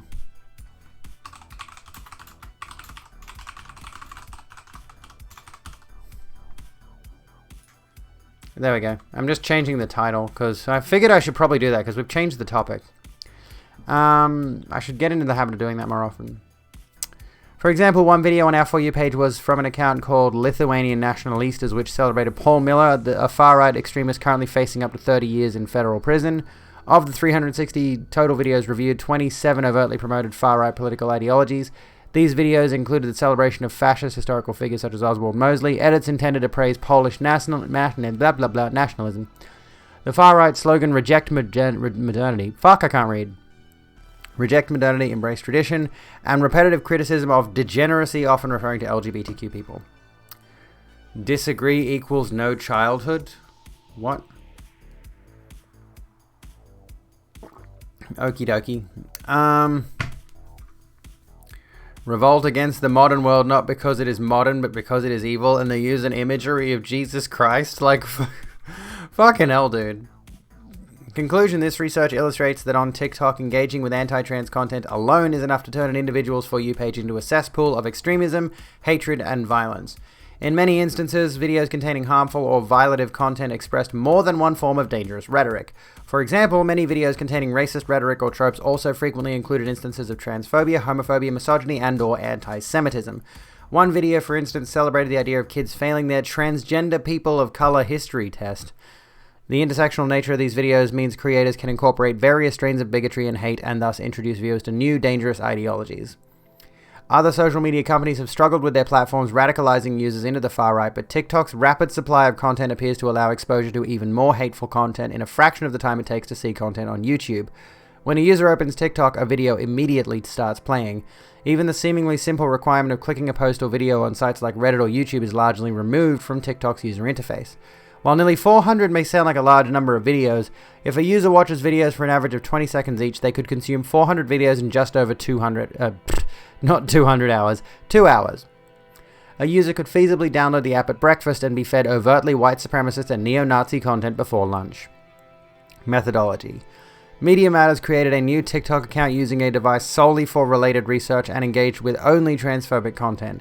We initially followed 14 known transphobic accounts and then began watching videos on the platform. As we were fed videos on our For You page, we engaged with only transphobic videos, followed the creators of this content, and cataloged the ensuing hateful narratives fed to our For You page after this engagement. In total, we watched and evaluated 498 videos, 64 of which were sponsored advertisements and not user-driven content. 35 that were removed before we could double code them, and 39 which were viewed while creating the account or to determine the nature of For You page narratives throughout the review. Reject modernity, return to earth, return to monkey, become statue. The remaining 360 videos were evaluated with the following definitions. Transphobic accounts that have posted multiple videos which degrade trans people, insist on there being only two genders, and or mock the trans experience. These videos or accounts also often contain other anti-LGBTQ rhetoric. engaging with, liking videos, following creators, saving sounds, watching videos in full. This set of 360 videos were then sorted into 30 different categories. Most relevant for this study were categories related to transphobic and homophobic content, misogyny, violence, the far right, hate symbols, racism, nationalism, white supremacy, dog whistles, anti-Semitism, and violence. To be assigned a final code, a majority of the 3 researchers had to agree on a code after a blind review. We define transphobic posts as those that attack or mock trans people, including non-binary people, say there are only 2 genders, or mock or deface the trans flag. We define homophobic posts as those that mock or attack or mock lesbian, gay, bisexual people, or mock or deface the pride flag. We define violent posts as those that depict violent imagery or celebrate, encourage, advocate for past or future acts of violence. We define prominent far-right figures / prominent far-right talking points posts as those that contain prominent far-right figures such as Ben Shapiro, Alex Jones, Paul Joseph Watson, Stephen Crowder, Paul Nicholas Miller, and Nick Fuentes, or content which includes common far-right talking points such as reject modernity, embrace tradition, criticism of so-called degeneracy, or celebration of Western civilization. We define hate symbol posts as those which include symbols of hate such as the swastika, sun and red, or rising sun. We define misogynistic posts as those which attack, degrade, or mock women and support anti-feminism and the men's rights movement. We define dog whistle posts as those which contain white supremacist and neo-Nazi dog whistles, such as references to the 14 words or the number 88 used as a veiled Heil Hitler and in the video caption or username. PJW is prominent enough, I suppose. Your FU page. Your FYP is nothing but pro-gay, pro-BLM, full-on leftist content. Yeah, that's the thing. Like, it's pretty easy to... Like, that's honestly the good thing, quote-unquote, about TikTok that I've heard from many, many other people, is that it's very quick to determine what you want to watch and recommend you that sort of content. The problem is this kind of thing can happen too. It can very quickly turn to radicalized content. We define anti-Semitic posts as those which attack, degrade, or mock Jewish people, deny the Holocaust, or promote anti-Semitic conspiracy theories. We defined COVID-19 or vaccine misinformation posts as those which spread false information about the pandemic or the vaccines or advocated against life-saving protective measures. We defined sponsored posts as any video that is fed directly to the FYP by TikTok and is labeled as sponsored content. We defined other content as any that did not fall into the aforementioned categories. There we go. And then we go down to the comments and it's a bunch of fucking spam ads. Jesus Christ. Anyway, there we go. That's rather interesting. TikTok, the alt-right pipeline, pretty much. Feel you kind of gotta start looking for shitty content. The few times it bugged out and sent me right-wing bullshit, I just said, don't show me this. Don't show me this, and it was gone back to all gay. We can't talk about the Jewish space lasers on TikTok. Sadly not. Sadly, we cannot talk about the Jewish space lasers. That must be so disappointing for MTG. Anyway, it's hard to be surprised by this kind of stuff. Honestly. Yeah. The Death Star of David. Fucking hell. Yeah, it's, honestly, I haven't really experienced any of this kind of stuff myself, but the problem with this is, honestly, Abigail, so pretty. Thank you, Bailey. The problem with this is, honestly, comes back around to the Chappelle thing, right? A lot of people have observed the recent Chappelle, special, and the way he apparently he goes on about trans people for quite a significant chunk of it. I might watch it just to have the context. But given what I've read about it, given the commentary I've seen about it online, some people have made the remark that Chappelle tends to treat trans people almost as though they're his friends that he's making jokes about, almost. If that makes sense. He thinks, we're just vibing, I'm making jokes about you, you can make jokes about me. And I think there are a lot of people who do have that sentiment when they make jokes about trans people. Is they think it's something where it's, or they make any sort of punching down jokes. They see it as something that's like, oh, I can make fun of everyone. And as a result, they don't realize how toxic those ideas can be and how they can lead to worse outcomes. So, if you go looking, or if you happen to stumble across a couple of transphobic jokes on TikTok, and you like those videos, then the algorithm's going to start recommending you more videos like that. That's sort of just, they're just having a joke. They're just having a laugh at the idea of trans people or about queer people or whatever.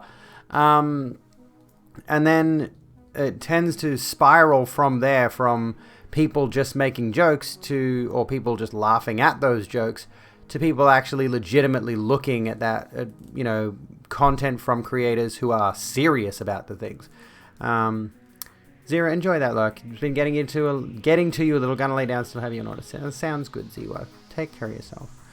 Dave Chappelle's okay with white people making N-word jokes. He just thinks everything should be joked about. Which, yeah, honestly, I can see the perspective. I get the perspective, but it does.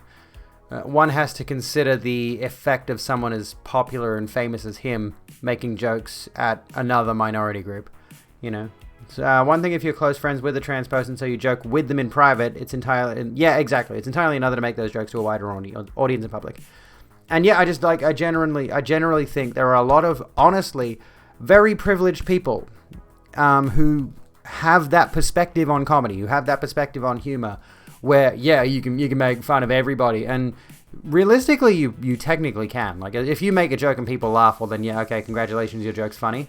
But if you're making those kinds of remarks on a wider scale, and people are internalizing those thoughts and then turning them into real thoughts... A little under the table action never went astray. Whoa, whoa, whoa, whoa, whoa, whoa, whoa, whoa,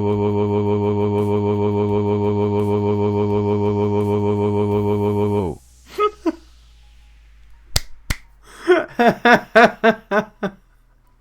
Can we get some fucking poggers in chat? That was amazing. Thank you, Sil, for the $20. Why does it still say to the boob fund? I should change that.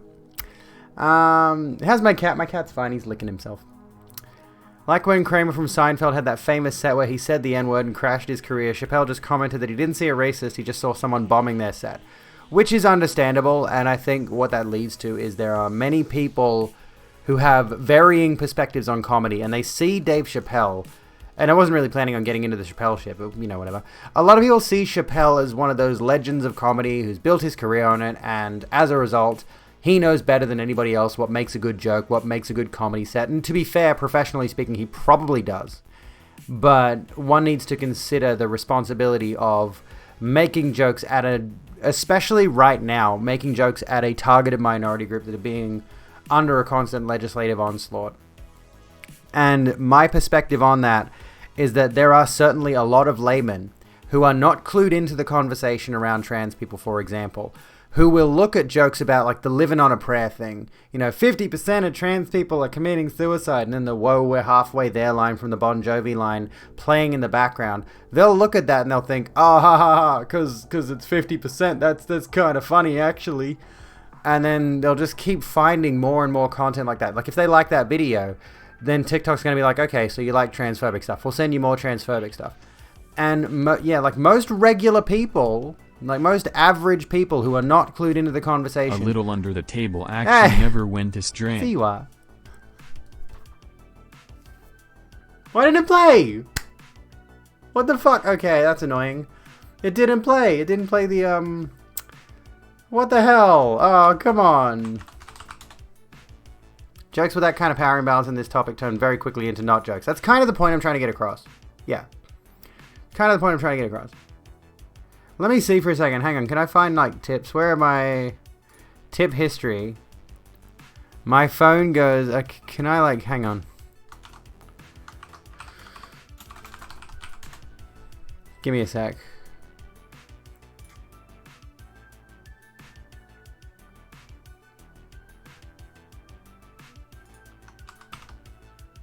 Can I play it? I want to play it. Where's the text-to-speech I used for my sound effect? Here we go, TTS reader. Okay. Let's try this one. Hang on. My phone goes. Oh, it doesn't play it. It doesn't know how to play it. Doesn't know how to play the my phone goes. Damn it. Damn it. Wrong one. I don't know. Sorry. Thank you for the $5 though. Dang it. Anywho, maybe limited to certain minimum donations for TTS. No, I think the message just wasn't able to be read. Is there a Brian? Maybe. Hang on. No, not on this one. What if I try UK English? My phone goes. No. What about Microsoft Zero? My phone goes. No. Okay. There's a different text-to-speech that I was using. Anyway. The occasional knee-jerk reaction isn't bad, but if my leg starts cramping from the knee-jerking, then you suck. Yeah. Pretty much. I think we get the point. I think we made the point. This one time at work, someone was driving towards me on a powered pallet jack, and when he parked near me, I was worried you'd run out in front of me, and I looked at him, down at myself, and back to him. Do I look like someone who runs? One of your favorite things is to crack a joke at your own expense. Okay, yeah. But yeah, it's hard to be surprised by this stuff. What else can we say? What else can we talk about? What does the phone go? It's meant to make like a sound that sounds like it's vibrating, and for some reason it just didn't play. I wonder if I can... Hang on, that's what I was trying to do actually. Let me get back to Streamlabs really quick. Got a dip. Tired, and this time you're not staying up till 2:30 a.m. being cute and being gay and flustered with a certain cutie. What was I gonna say? Have a good one, Loop. I lost my train of thought. Have a good one. Take care of yourself. Let's see. Can I like There's no way to replay the donation. Maybe if I go to my alert box. Hang on. Donations. There's no way to play a recent donation.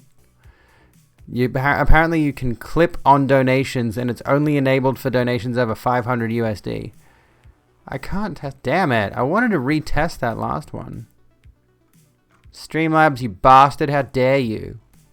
How dare you? What if I go to my tip page? Will that show me? Nope. Oh well, whatever. Doesn't matter. Does not matter. Okay. We'll find a way to fix it. Dear God, I cannot stand Dominic Perrottet's face.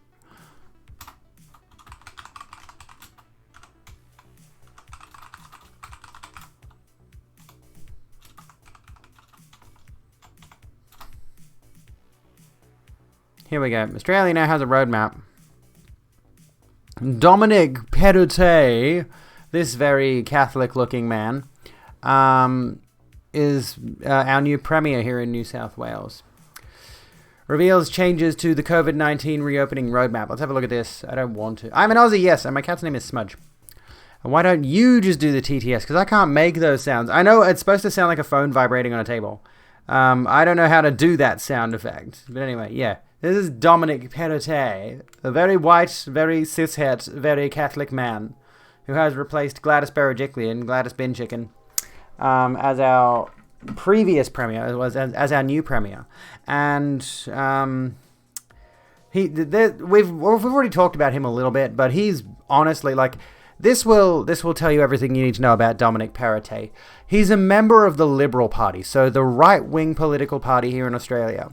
The current leading political party. And members of his own party have called him the most conservative New South Wales Premier since World War II. Okay? Just so we're caught up on that one. Let's watch this video. Introduces major changes to roadmap out of COVID-19 lockdown from Monday. Today we are announcing some changes to what we have previously announced.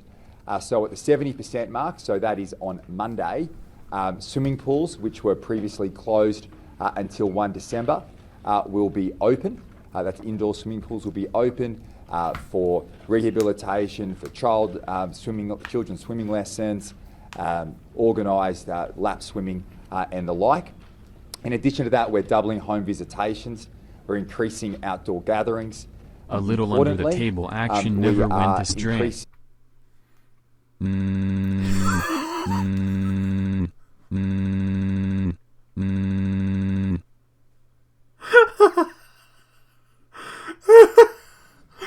Thank you, Ziwa. There you go. There we go. Thank you for contributing a buck to the titty fund. Oh, fuck. Lifting the caps in relation to weddings and funerals from 50 to 100, and that's from Monday.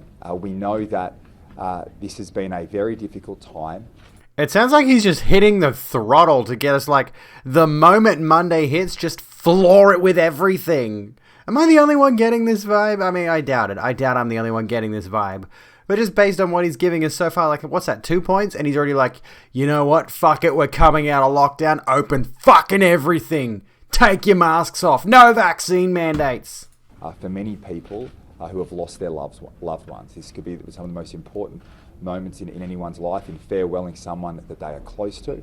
And I know personally and that many people, almost everyone across the state, over the last 12 to 18 months would have gone through this very difficult time. So that cap will increase come Monday for both funerals and weddings. In addition to that, in relation to the school timetable, you'd be aware that we previously had a three-tiered system and a three-stage system, which the Education Minister, Sarah Mitchell, will make further comments on following myself and the Deputy Premier. But we'll be bringing forward all schools to return by the 25th of October. So stage one. You need to do an LF test. What's an LF test? He even looks like a bad person. He kind of looks a bit like, honestly, he looks like the bad guy in, I don't know, kind of like a Bond movie or some other kind of spy thriller or something like that. He very specifically looks like one of those kinds of characters. October. Who has 20 plus people at a funeral? I don't even like that many people. What were we saying? Lots of people have been dying, so we need to spread the love around. Yeah, exactly, right. At the very least, COVID case numbers are down in New South Wales, but I honestly predict them shooting right back up after we open up again. I seriously predict it, especially, as far as I know, I don't know if he says it in this, but we are aware of the fact that he has, at the very least, criticized the idea of mask mandates, if not outright stating he wants to get rid of mask mandates. And we'll be moving the period from November into the 25th of October. So Milam, I will smack you. School children will return to school by the 25th of October. That's great for kids.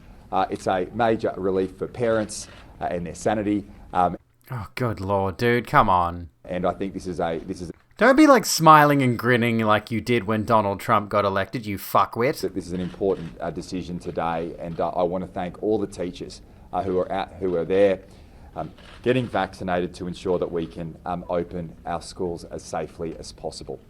In addition to that, when it comes to the 80% mark, as you'd be aware, we've set 3 stages out on the roadmap. On the 80% mark, we will be removing the requirement to wear masks in the office. There we go. In addition to that, and Stuart Ayres will speak in terms of major events, we have a cap on major outdoor events of 5,000. That will remain in place, but we want to make the point today that exemptions for venues will be granted. So with COVID-safe plans, venues can apply to through New South Wales Health.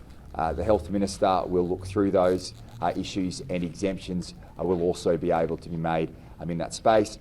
So basically, if you're a big enough venue with enough money, you can pay your way out of requiring people to wear masks or whatever. I don't fucking know. We're also increasing at the 80% mark outdoor gatherings, home visitations, and the like. So there's some of the major changes to the roadmap that we'll be making today. There we go. Oh God, I hate his face so much. Briefcase is optional. He's a particular kind of person, isn't he, Dominic Perrottet? Yeah, we've been talking about him lately this past week since he has come into the Premiership in Australia. Discount Benedict Cumberbatch. At least we can stand to listen to Benedict Cumberbatch. At least he has a nice voice. Dominic Perrottet sounds like a general Aussie wanker, honestly. Have boxing in the morning, mate. Head off Radio Fox. Have a good time at boxing. Get some rest. Hey, Mia. How you doing? Looks like the 10-year-older discount version of Henry Cavill crossed with a libertarian. I'm invited to the funeral, but you have to wear a black dress holding an umbrella. That can be done easy. Not part of the funeral, but off to the side like I'm some dark secret. People come up and ask me how I knew the deceased. I'm like, perhaps I didn't.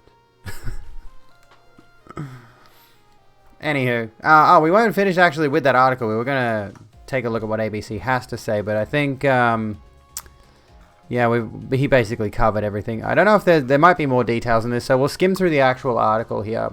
Premier Dominic Perrottet has, so 587 new cases and 8 deaths, which is, those numbers are down, and I hate the fact that they've gone 587 numerical new cases and 8 verbal, like they've gone from numbers to letters. It's like, don't do that. Just list it as, like, copy that, paste it there. Anyway. So yeah, at the very least, case numbers are down here in New South Wales, but they're up in Victoria by quite a bit. One of the headline tweaks will be reopening schools. We already mentioned that. Fully vaccinated adults are due to get a swath of new freedoms from Monday, so I am only half vaxxed. I'm waiting on December 7th for my full vax, including being able to eat at restaurants and go to the gym, which have been off limits in some areas more than 100 days. While the settings around hospitality and retail remain unchanged, Mr. Perrottet announced several major departures from the previous blueprint, including increasing the number of adults allowed to gather in homes from 5 to 10. Okay, what the fuck? Why is this a thing? That should be a number. Holy shit. Sorry, I get really picky about this. Fucking hell, dude. Increasing the number of adults allowed to gather in public spaces from 20 to 30. Increasing the cap of people at weddings and funerals from 50 to 100. Reopening indoor pools. A ban on singing at religious services will also be tweaked, with performers including choirs of up to 10 people permitted, which of course Dominic Perrottet himself is a very, very evangelistic kind of person. Oh, he can be worse than Gladys Berejiklian. This guy is hard right. Like, Gladys Berejiklian was an incompetent premier, but this guy is a hardcore conservative. I do not trust him at all. He's definitely going to be worse than Gladys by a long shot for a number of reasons. Don't be surprised if your civil liberties go away. Oh, good news! You got your first appointment with a gender therapist. Fuck yes, Mia. Can we get some fuck yeah Mia in chat? Or we'll just copy Ziwa's message and we'll do. I hope this will allow it. Heck yeah, hell yeah, Mia. Let's do it. Let's do it. Certified wanker 7 days a week, 8 days a week. He slips another day in there to be an extra bit of wanker. Anyway, the roadmap announcement was followed by the report of 8 more COVID-19 fatalities. That sounds brutal. COVID-19. No, hang on. COVID-19 wins. Fatality. Including a Western Sydney man in his 20s who tested positive for the virus after he died. Which, honestly, this is the part that scares me. We're chatting about the new South Wales Premier. Yes, indeed. Listening to audio through your PC and chatting through mobile. That's cool, though. Anyway, this is honestly what scares me about Delta in particular. Especially with all the rhetoric from folks like Joe Rogan and other idiots who believe if the primary narrative has been, if you're a young, healthy, fit person, COVID's not going to get ya. And now we're seeing many more cases, now that Delta is getting around, of people who are young, healthy types getting absolutely carked by COVID. It's fucking frightening, mate. Restrictions for fully inoculated people will be eased again on the Monday after New South Wales reaches 80% double dose coverage. The second wave of relaxations are due to come into effect from October 25, and Mr. Perrottet also announced changes to those, including making face masks in office buildings optional, which you shouldn't do, increasing the number of adults allowed to gather in homes to 20, increasing the number of adults allowed to gather in public spaces to 50. Nightclubs will be open, but dancing will not be permitted. Allowing 3,000 people to be able to attend ticketed outdoors events. Cucked by COVID. Where were we?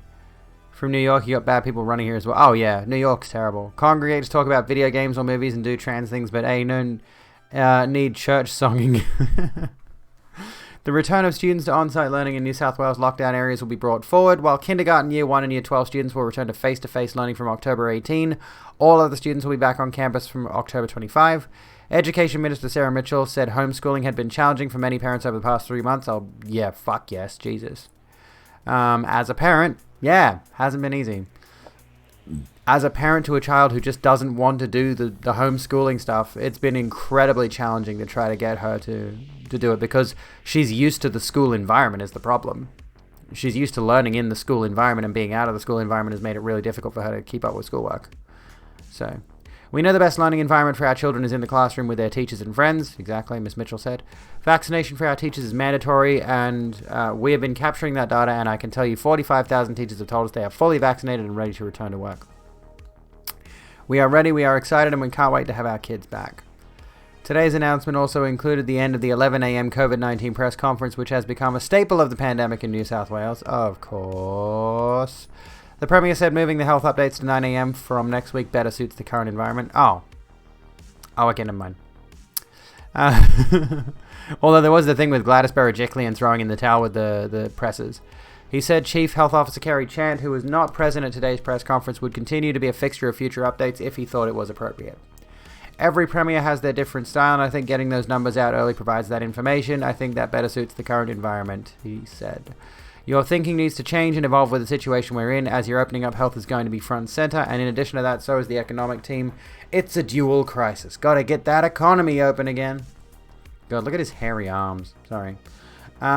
Minister for Jobs, Stuart Ayres, also announced a blanket COVID safe plan for stadiums, which will be specific to each venue and come into effect on December 1st.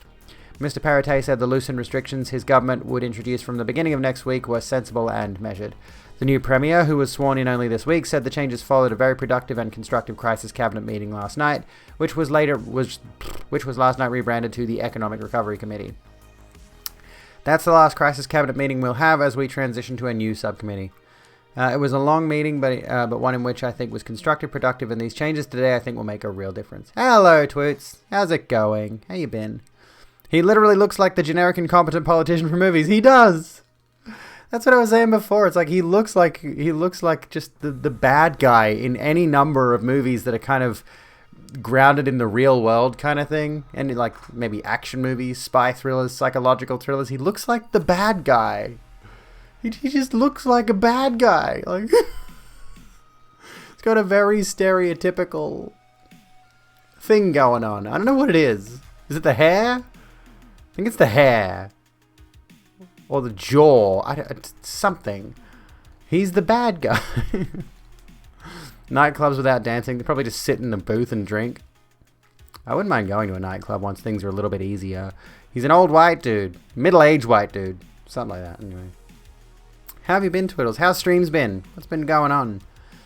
He said the departure his predecessor Gladys Berejiklian's roadmap wasn't an indication he was unhappy with them. That sentence is a bit awkward. He said the departure his predecessor maybe like from his predecessor Gladys. I don't know. There's a missing word there. No, I worked very closely with the preparation of that roadmap with Minister Stuart Ayres and the former Deputy Premier John Barilaro.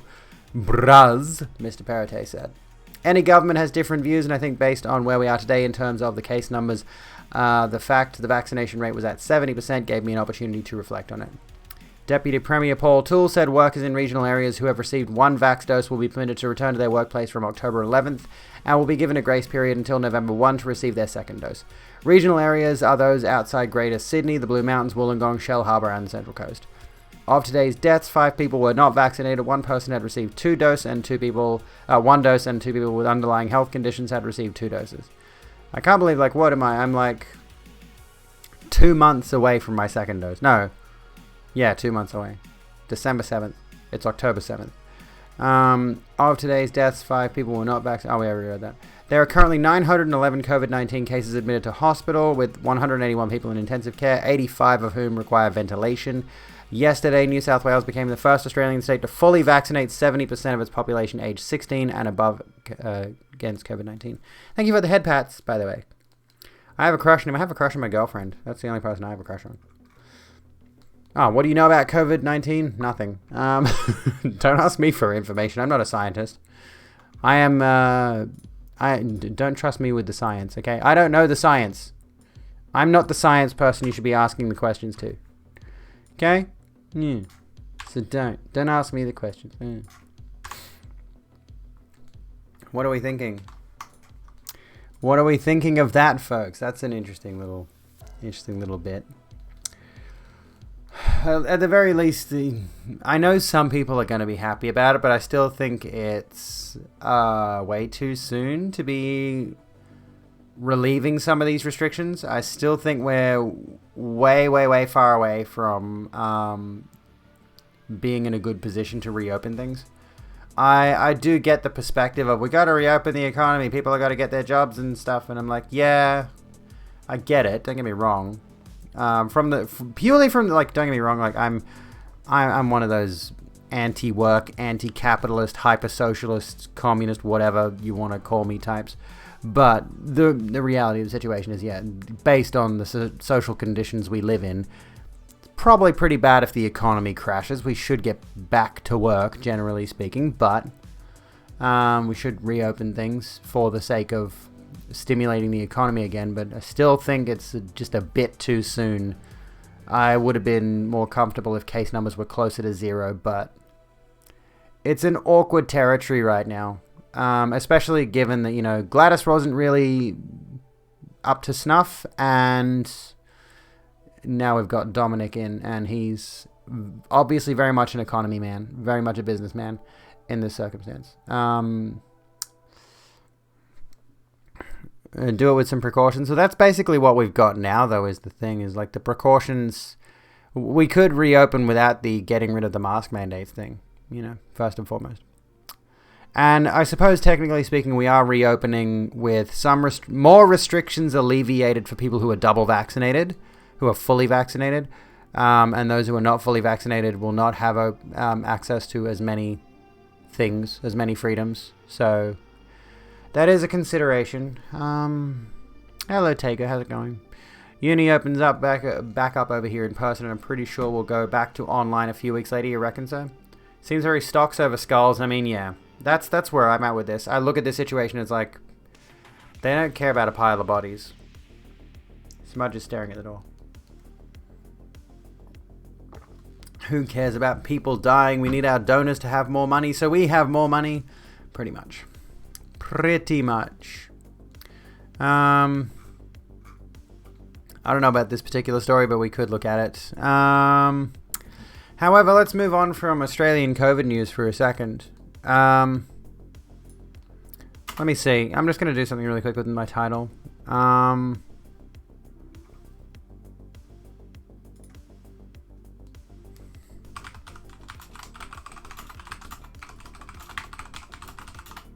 Let me see. I'm just Transport Union.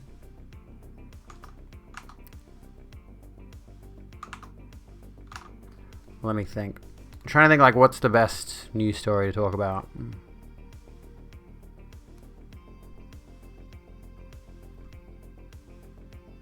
My cat's sleeping now. He's awake. He just wants to get out of the room.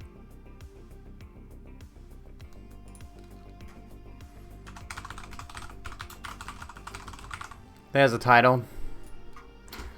Texas abortion law, union strikes, and Mussolini's granddaughter. There's actually 2 union strikes I want to talk about.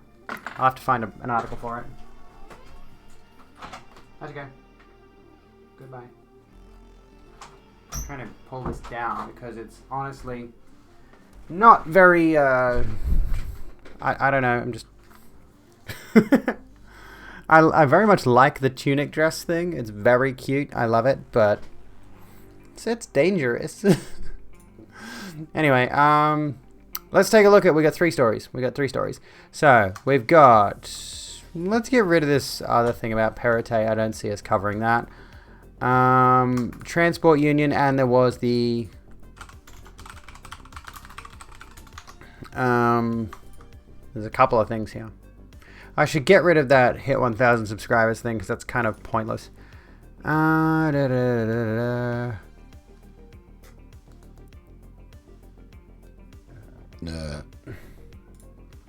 Will this one be good? Do we trust the Washington Post? I don't know. Whatever. It's the first article that comes up. Well, we'll come back around to that in a moment, though, because right now we're going to talk about U.S. judge. Like, I'm very, very keen to see this news. U.S. judge temporarily blocks Texas's near total abortion ban in blow to contentious law. Fuck yes. Is it owned by Bezos? I don't know. Judge excoriates unprecedented scheme to deny women abortion right as law faces uncertain future. Good. Or at least it should be uncertain in such a way that it gets revoked. A U.S. federal judge has temporarily blocked the near-total ban on abortion in Texas, dealing the first legal blow against the contentious law and throwing its future into uncertainty. The law, known as Senate Bill 8, banned most abortions in the nation's second most populous state and, until now, had withstood a wave of early challenges. Wednesday's ruling, which stems from a challenge brought by the Biden administration, will prevent the state from enforcing the Republican-backed law while litigation over its legality continues. But even with the law on hold, abortion services in Texas may not instantly resume because doctors still fear they could be sued without a more permanent legal decision. Tonight's ruling is an important step forward towards restoring the constitutional rights of women across the state of Texas. White House Press Secretary Jen Psaki said, is it just Psaki? Jen Psaki? I don't know. I haven't actually heard her name said aloud. Said in a statement late on Wednesday, the fight has only just begun, both in Texas and in many states across this country where women's rights are currently under attack. Texas officials are likely to seek a swift reversal from the 5th U.S. Circuit Court of Appeals, which previously allowed the restrictions to take effect. And this is good news, but the Conservative Court of Appeals may override this ruling, which is always something to think about, yes. The law signed by Republican Governor Greg Abbott in May prohibits abortions once cardiac activity is detected, which is usually around 6 weeks, before someone can even know they are pregnant. To enforce law, Texas deputized private citizens to file lawsuits against violators and has entitled them to at least $10,000 in damages if successful. So to summarize, the state enabled bounty hunting for people who were enabling abortions after the 6-week period. They were literally saying, go hunt down people who are doing abortions after 6 weeks.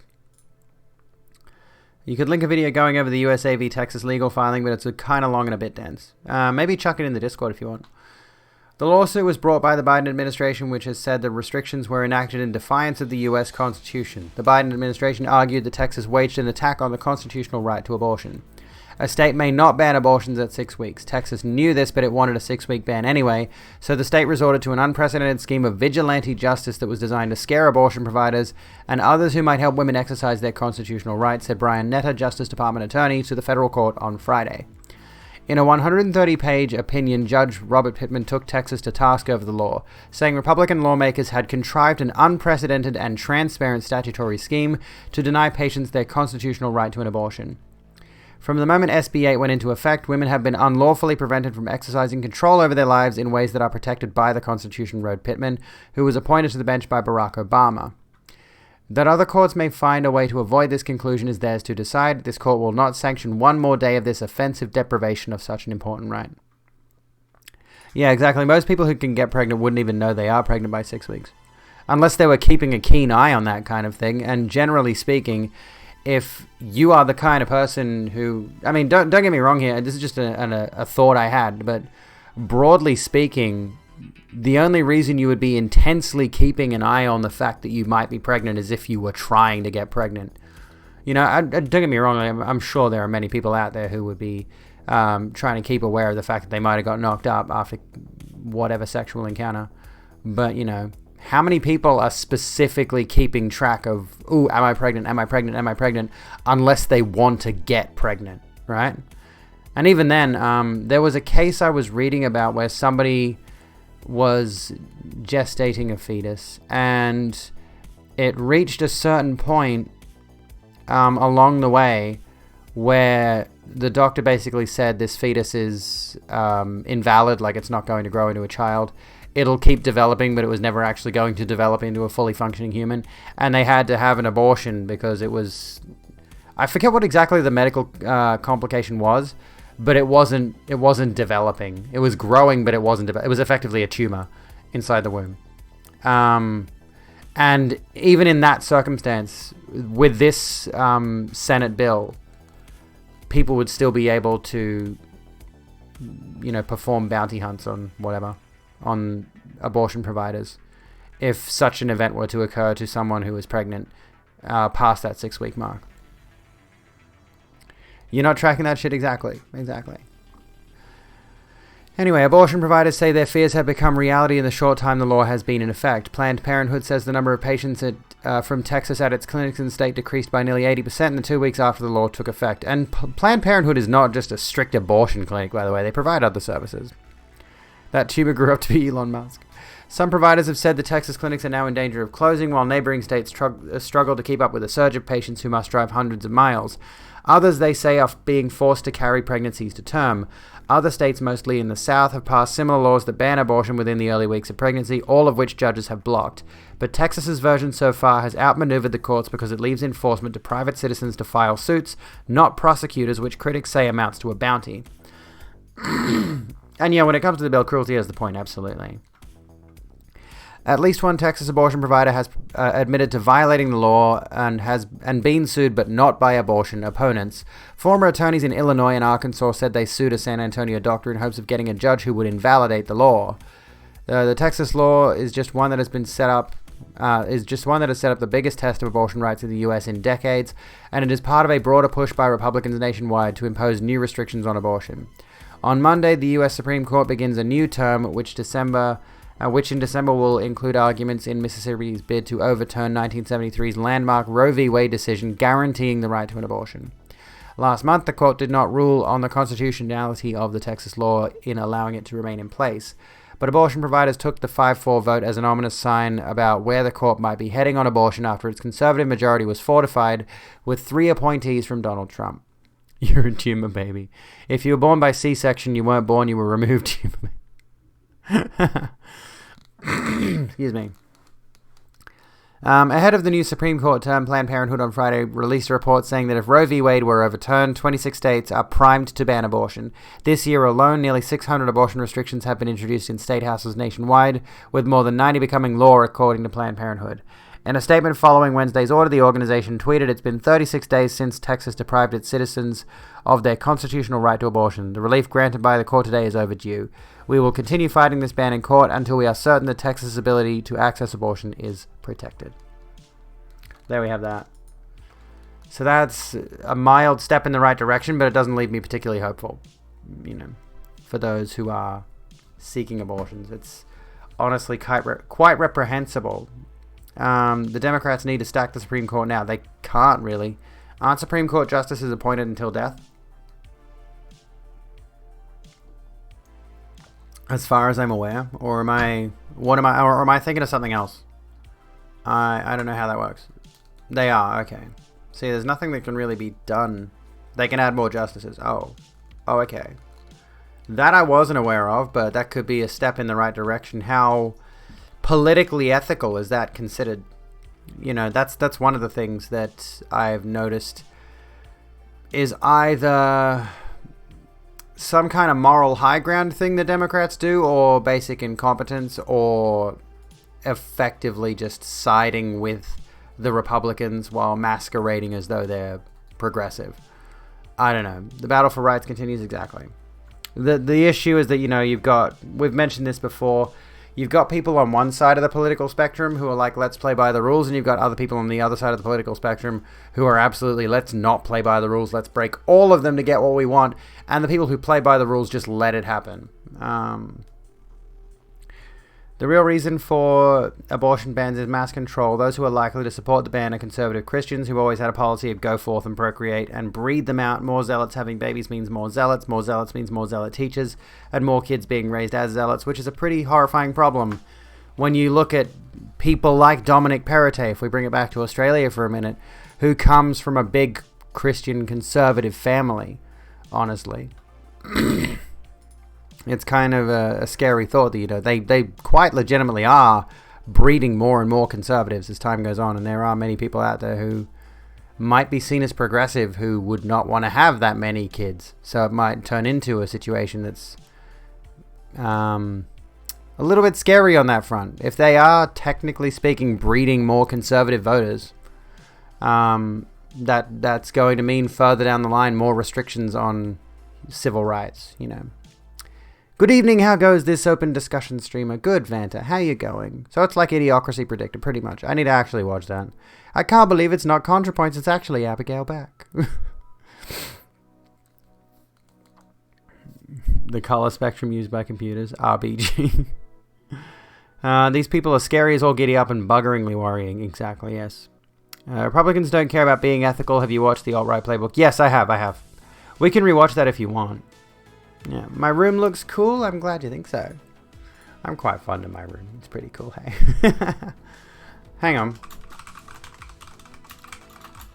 Yeah, you go. Let's have a look.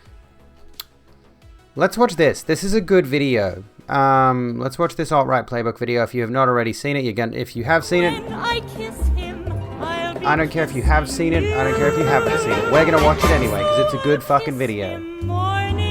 Let's talk about this particular thing because it's always relevant.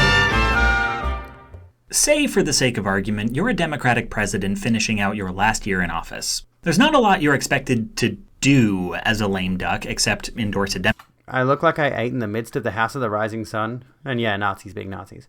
You were arguing with some anti-abortion dickhead, and he, I'm not kidding, called me a communist beta bitch boy, which wasn't even true because I'm a sockdam. But anyways, how you all doing? Good homonyms, how you doing? Democrat for the upcoming election, but then early in the year, something unexpected happens. A Supreme Court justice dies suddenly in his sleep. Oh yeah, they can't stop youth from becoming themselves every time and being open-minded progressives. This is the issue with indoctrination, though, is like it starts young. You get the kids indoctrinated into the idea into the conservative ideas you want to encourage from a young age. And yes, people can obviously develop a sense of like, this is not right. The things I'm being taught are incorrect. I should rebuke this. I should buck against this. But regrettably, yeah, indoctrination tactics work extremely well. Especially, you got large Christian families who are constantly taking their kids to church and blah, blah, blah. Having previously been an ethno-nationalist, you have first-hand experience with being radicalized. Yeah, it's scary. Innuendo Studios is one of your favorites. Well, that's good. Vacancies in the Supreme Court are infrequent, as it's a lifetime appointment, so death and the occasional resignation are the only causes of an empty seat. And when it happens, it's the president's job to get the seat filled. So you set about the task of picking a successor, probably the last major decision you will make as president, when the Republican Senate tells you, yeah, we're not going to... Yeah, you don't realize it's happening. Sorry to keep interrupting the video. It's a really good video. But yeah, this comes back around to the things we were talking about the radicalization on social media earlier, about how... What was I going to say? About how, as it stands right now, one of the things that we've been talking about this past week is social media radicalization and the lack of security for people on social media, where they are falling down rabbit holes into alt-right pipelines and things of that nature. They're discovering hateful opinions and agreeing with them wholesale, and they're being convinced by conspiracy theories about things that are not true and all that. And yeah, you don't realize it's happening to you because it's fed to you very persuasively, like ContraPoints, but with no added pompousness and synthetic academia, the preferred commentator by socialists. I should probably comment more on socialism, maybe next week, or maybe tomorrow we can talk a bit more deeply about socialism, because we're doing tomorrow night, for those of you who are not aware, if you are not already following, if you're not already keen for tomorrow's stream, well, first of all, fucking you should be keen because I'm streaming tomorrow. You should be interested in the fact that I'm streaming tomorrow, and we're gonna play Euro Truck Sim 2 with a steering wheel, and we're going to talk socialism and other politics and stuff. Republicans, personal freedom, small government, women, oh cool, so I can get an abortion. Republicans, well now let's not take my statement out of Hooten context. Heckin' frick. Okay, let's continue. Confirm anyone you nominate. And you say, well, if you think you've got the votes, you can reject my nominee and I'll pick someone else. And they say, oh no, we're not going to vote against your nominee. We're not going to hold a vote. What are you talking about? I haven't even nominated someone yet. We're not going to convene a vote on anyone you nominate. But that's your job. I make a nomination, the Senate holds a vote, and democracy decides who sits on the bench. Well, that's not what we're going to do. You're a lame duck. The next president will decide who sits on the Supreme Court. That's not how this works. That's not how we've ever done things. Certainly not when your party's had a lame duck in office. Well, it's what we're going to do. And you say, that's not what the Constitution says. And they say, the Constitution does not explicitly say we can't. Which is basically Mitch McConnell in a nutshell. Your wife has a saying for when Republicans act up. They go low, we go high. So in considering your current predicament, you try to think of what taking the high road might look like. The Republicans have always accused you of being too far left, so after some deliberation, you select a middle-of-the-road, utterly uncontroversial judge, the kind of candidate a functioning Senate should have no trouble confirming. You make a display of embracing the spirit of compromise, in the hopes they'll change their tune, or at the very least be shamed into convening a vote rather than admitting this had nothing to do with the timing or the nominee and was just about refusing to collaborate with a liberal. In response, the Republicans announced that not only will they still not convene a vote, some say that should a Democrat win the election, and they don't even know who the candidate is yet, they will hold the seat vacant for however long it takes to get a Republican in the White House. You didn't call their bluff. They are all too happy to admit that this is absolutely about dicking over liberals and guaranteeing as many conservatives as possible in the Supreme Court. There is no official policy for what to do if one party simply refuses to do its job. But there is a legal argument that if the Senate refuses to vote on your nominee, they are, in effect, giving you permission to appoint a judge without their approval, link in the down there part. This is technically a little extra-constitutional, but it is the law in many similar scenarios, and certainly if they're going to break the rules, you're within your rights to bend them. But they go low, we go high. How can you criticize them for going outside the Constitution if you're going to do it yourself? So, being the grown-up, you grit your teeth and do nothing.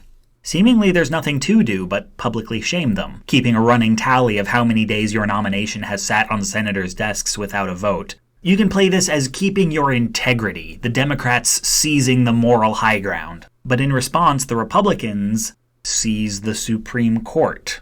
Their guy wins the election, you finish out your term, and Republicans will put one of their own on the bench. And just before you leave office, and the new guy is inaugurated, and your nomination expires after 293 days without a vote, nearly 3 times the previous record, a Republican senator predicts that, under the new administration, the Democrats, the minority party in the House, Senate, and now Supreme Court, will be the biggest obstructionists history has ever seen.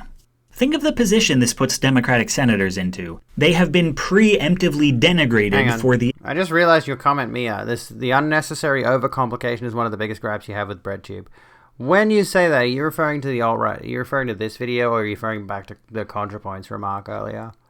I'm just curious. Went so far down the rabbit hole, and I was at one point a spokesperson for an ethno-nationalist group, and I used to spout things which were radicalizing others and whipping up crowds and leading rallies. Which is, yeah, it's quite frightening.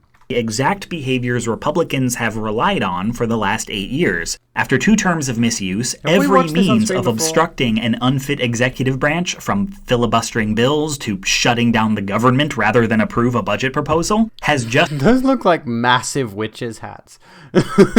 Like, it looks like they've erected these giant statues, like marble statues of witches' hats, and they just painted them, even though I know it's just like, it's a low shot, it's just a low angle shot. Been defined. Politics makes me seethe. I know, it's the only thing that makes me angry anymore, and I need to feel things. I need to feel rage, so I consume political content. And yeah, like, honestly, American politics has become my favorite reality TV show for a while now, so I just get invested in this shit and comment on it. As going low.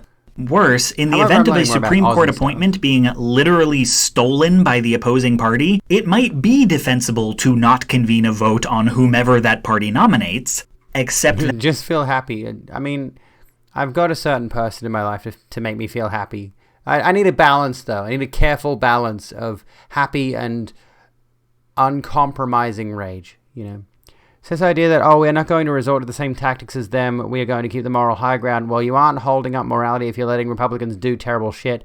Forgive me for inadvertently quoting Uncle Ben, but you have elected, you have been given the power, you have the responsibility. Yeah, which honestly reminds me of the tolerance paradox thing, which we talked about the other night.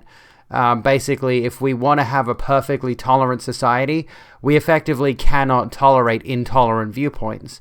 We have to do things to restrict, say, for example, hate speech and fascist views, but as it stands right now, there's technically nothing stopping people from spouting fascist viewpoints, from spouting absolutely intolerant views. And if we have a perfectly tolerant society that allows all of those viewpoints to be espoused constantly, eventually what happens is you give that power over to those people gradually, bit by bit. And you end up in a situation where you now live in an intolerant society. You now end up in a very... fascist-leaning society, your civil rights being stripped away and all of that fun stuff, because you were trying to be as tolerant of every viewpoint as you possibly can. It's an infeasible way to run things. That's exactly the tactic Democrats have spent 10 months condemning. If everything that might restore democratic norms is tainted by the Republicans who violated those norms in the first place, then the only honorable move left is compliance. Give Republicans whatever they want, confirm their judge as quickly and smoothly as possible, treat the situation like it's fair, because that's what they should have done when it actually was. This is, somehow, going high. And that comment from the Republican senator belies the truth. They know what they're doing, and they're not ashamed. They know Democrats aren't obstructionists. They're counting on it. When one party can be relied on to do the exact opposite of your worst behavior, good strategy is to do to them as destructively as possible whatever you don't want them to do to you. The new Republican norm is you go high, we go low. Now, this is a long-standing Republican thing, and we'll talk about how the alt-right comes into it by and by. And though it's effective, it's not sophisticated. I mean, I just got finished with my intro and I'm already out of things to say about it. So let's turn the camera around and ask not why the technique is popular, but why Democrats keep falling for it. On the face of it, it would appear Democrats are a lot more concerned with being called hypocrites than Republicans are, which would seem a very solvable problem. Republicans are going to yell so much for the tolerant left, no matter what form our opposition takes, so ignore it. Sorry that phrase is just such a meme. Seeing it used seriously is like, well, I suppose it's a commentary on a serious topic. I don't know if it's used seriously, but it's that phrase is such a meme. Anyway, I mentioned in a previous stream, the ContraPoints and some other leftist content creators have the bad habit of not simplifying their language and thus alienating folks while giving ammo to chuds who claim we're all elitist due to our fancy schmancy words. This reminds me of a video I watched recently, which I honestly probably shouldn't have watched. It feels like it was some forbidden knowledge I'd stumbled across on YouTube. But there was a video reacting to ContraPoints and offering up some criticism of like, don't simplify your language, don't complicate, like don't dumb things down so you can reach a broader audience, right? After ContraPoints had posted a video on her channel expressing concern of like, do I have to do this to get a wider audience, to get more people watching my content? And the reason I say it felt like I'd stumbled across some forbidden knowledge was because the video was from like 10 years ago. So there was this person, like back in the very, very olden days, the person offering up the response, offering up the criticism of like, no, don't dumb down your language. Don't be one of those kind of people. It was literally like a video recording of their monitor with a paused still of Natalie, very pre-transition Natalie, sitting like she was just frozen there, and then they played a very brief segment. And honestly, interestingly enough, at least based on the video that was shown, she sounded near identical. Like she always just had a very feminine voice, I suppose, which is intriguing to say the least. But you know, that was wild to get that YouTube recommend that to me. But yeah, like I would say, yeah, ContraPoints is definitely one of those people. PhilosophyTube is another. That have this habit of, fancying things up quite a bit. I generally try to avoid it. I try to get my points across as relatably as possible, but in the process of doing that, I have this invocation of imposter syndrome where I'm like, my videos are too dumb and too lowbrow, and as a result, I could never compare to those people that have influenced my own video style, right? Which is kind of disconcerting in a number of ways, but I don't know. It also doesn't help that I'm not a university educated individual. Forget the name of the philosopher, but it was some dude who wrote this. Kantian ethics makes sense only within a threshold. In essence, every situation has a threshold. If the situation's threshold has been crossed, the only moral way to act in that situation would be a utilitarian approach. Yeah. Anyway. For them. But clearly it's not that simple, or we wouldn't be having this problem. Republicans are striking at something more fundamental to American liberalism that makes these charges of hypocrisy hard to ignore. So, what's wrong with liberals? The modern American Democrat is in an unenviable position. You need two things to win an election: votes and funding. And there are a number of things that voters care passionately about and that they have no hope of ever getting from Republicans. But unfortunately for Democrats, they are the exact things big-ticket donors despise, which is why Democrats in very secure districts who tend to run unopposed are the ones most willing to talk about them. The left is, in fact, a very heterogeneous group with a mountain of conflicting interests and decades of infighting. So it's very hard to... It's good that you make stuff that's more accessible to the layman. I mean, most Americans are at a 4th grade reading level, right? Well, I mean, that's the thing. That's the reality of the situation. Is that, you know, if you make your content using very accessible language and you explain your points in such a way that you're not alienating people by, you know, using fancy philosophical terminology and words that most people don't commonly use in their day-to-day vernacular, it means that content can be more easily consumed by a wider audience. And also, I think it's interesting that we mentioned like the 4th grade reading level because, well, it depends how you define a 4th grade reading level, but I do distinctly recall when I was a kid in 4th grade, we were able to read quite well, but it just means, generally speaking, you can't read, like, yeah, you're not going to have that higher education reading level with all those deeper words that have got, you know, I don't know, lots of very intricate meanings behind them. Like, if you don't have a dictionary level vocabulary, it's not necessarily inherently a bad thing. But yeah, in other words, if situation extreme situations become reasonable, pretty much. And weirdly enough, grade A under A put it best, stop using big words when you can use small, simple words, you smart wankers. Is it possible that a portion of Americans don't care about politics regardless of its impact on them? Oh, most certainly. There's most definitely a significant portion of people who do not care for politics at all, even though politics directly affects them. And those kind of people, interestingly enough, will comment on things that they really hate about the political establishment, claim they are not political individuals, but yeah, they'll sit there bitching about things that are actively harming them, and they could use their vote to take steps in the right direction to fix those problems, but they refuse to do so. Most people don't know or need to know jargon, but too many of us on the left like to use academic and revolutionary jargon, which, yeah, exactly. Which, of course, yeah, ends up alienating people, which is an unfortunate thing. I generally don't want to alienate people, and I want to explain as many of the bigger words that I use as possible, which I might do even more in my next video. Parents didn't make you eat a dictionary. I honestly want to grab a dictionary, but the thing is, the way the dictionary works is that, you know, language is never static. Language, like science, is constantly changing and being improved and upgraded. We are discovering new things about the way we speak all the time. So I feel like getting a physical dictionary is a bad idea, but I would like to just have one on hand so that I can thumb through it, maybe find some new but still understandable words. You know, you're against electoralism, voting alone won't fix things. Yeah, exactly, and agreed with what Solis has said. That's what activism is for. Not Activision. We don't want Activision. To appeal to all of them and wealthy donors. Republicans don't have this problem, or at least they don't have it as bad. Despite many, in some ways, even more passionate and fundamental differences, conservatives value loyalty and in-group cohesion. And that is a very good point you've mentioned, Outboard. Telling someone something's based a few years ago wouldn't make sense.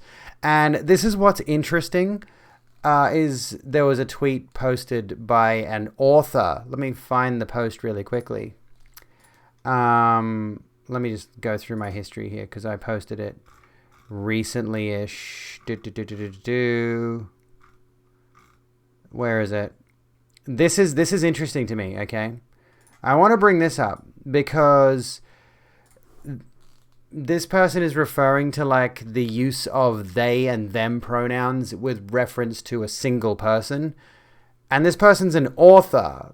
And they, them pronouns for singular people, it's rather interesting that we are seeing so many people bucking against the idea of the singular they, them, given it's been in use since, like, I think it was the 1300s or something like that. It's been in use for a very long time in common English vernacular. But because it has specifically become a talking point on the right, generally, it's become an anti-trans talking point, an anti-non-binary talking point. There are now people who are acting as though this has never been the case. No one's ever used they, them to refer to a single person. But you do it all the time. Like, let's just say, for example, I found a wallet on the floor of the supermarket and I picked it up. Well, I might go to the service desk and be like, hey, I found this wallet. I wonder if they know that they've lost their wallet. Do you think they know they lost their wallet? You see a nice car parked in the parking lot, and you say, gee, I'm a bit envious of them for having that car. They've got a nice car, whoever they are. You use it all the time, you don't even realize it. She has a masterclass course and taught at universities about writing. She is that big and doesn't know how English works, I know. And I responded, she's an author? But anyway, let's get back to the video. Let's come back to this. This keeps them coming together every 4 years in a surprisingly unified... We were watching a feminist describe the reasons of toxic masculinity, and she said, a principal systematic issue that causes toxic masculine behavior is the problematic lack of vulnerable male archetypes in the mass media. Now, there's nothing wrong with that statement that she said, but what in the Jesus Christ on a crystal meth binge would have been wrong with just saying there's lack of vulnerable men in media? Why would you put it in such fucking complicated language? Exactly. There are only 171,000 words in the English language, which is not many words for a whole language. However, it's worth considering just how many words in English have multiple meanings, which complicates things, and quite routinely. Voting block. It also helps that they fucking hate us, and most would sooner vote for a Republican they despise than any kind of Democrat. And lucky for them, the things conservative voters want are much more aligned with corporate interests. So building a coalition on the left is a lot of work. And faced with this challenge, there is a liberal tendency to turn away from policy and focus instead on process. Generally uncontroversial things like bipartisanship, I'm in the way of some of the compromise, decorum. And fair enough, the absence of these things in Washington over the years is certainly something everyone left of center is sick of, but they're not... Yeah, it's like when little Ben says pronouns have always referred to chromosomal sex, but Ben, I say, we've had pronouns for a lot longer than we've known about chromosomes, and Ben changes the subject. Exactly. Things Democrats can make happen all by themselves. And more to the point, none of them are results. They're means. Like, a willingness to compromise is not a position. And when you over-focus on how you should go about things and not what things you should go about, it fosters a certain philosophy about government that is both highly flawed and highly exploitable. Look at the fucking abs on him.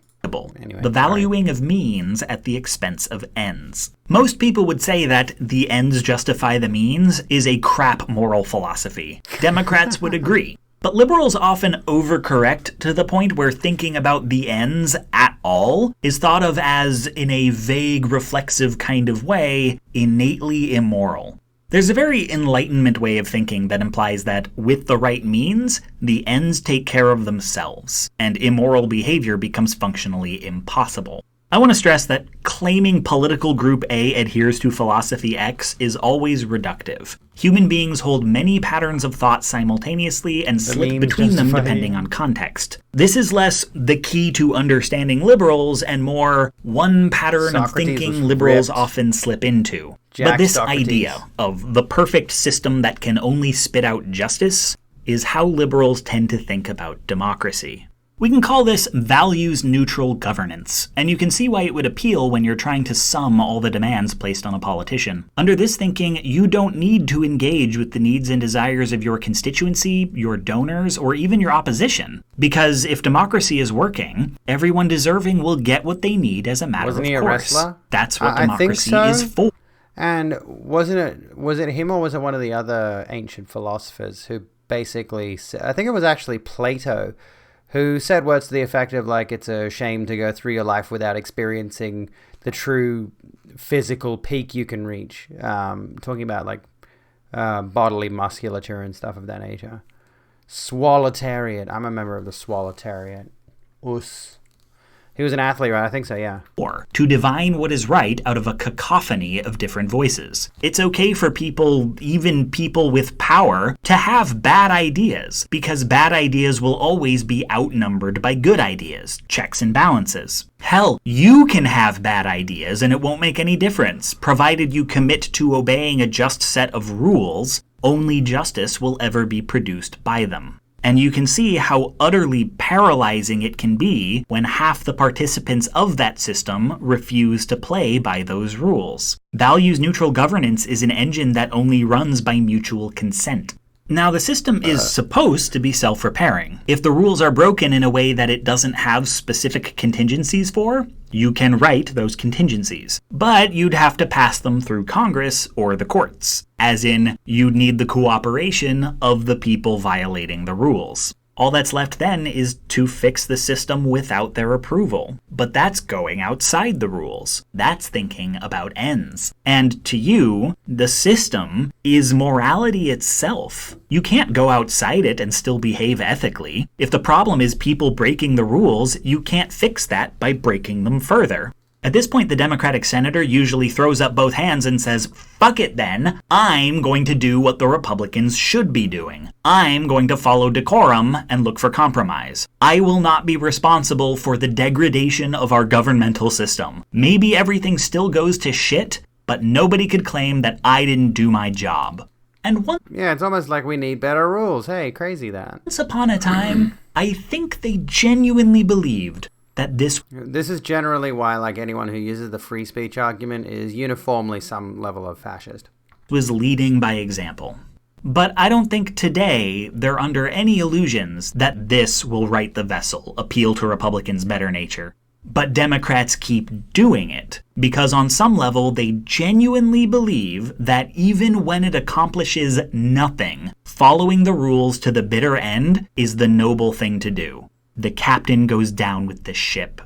I'm using poetic understatement when I say, this can be very frustrating. To us as citizens, the most important question is, what happens next? Republicans break a rule, Democrats take the high road, and what happens next? In practice, the answer is always, they get what they want, but we get a philosophical victory. But when the questions that govern our lives are, will I get shot by police, or will my kid die in an emergency room for lack of funds, unless it's gonna get my kid a philosophical blood transfusion, values-neutral governance isn't useful. And being told to trust in a system that didn't meet our needs so good before it got very obviously broken and our representatives decided it was more honorable not to fix it is, pardon my Anglo-Saxon, a bunch of bullpucky.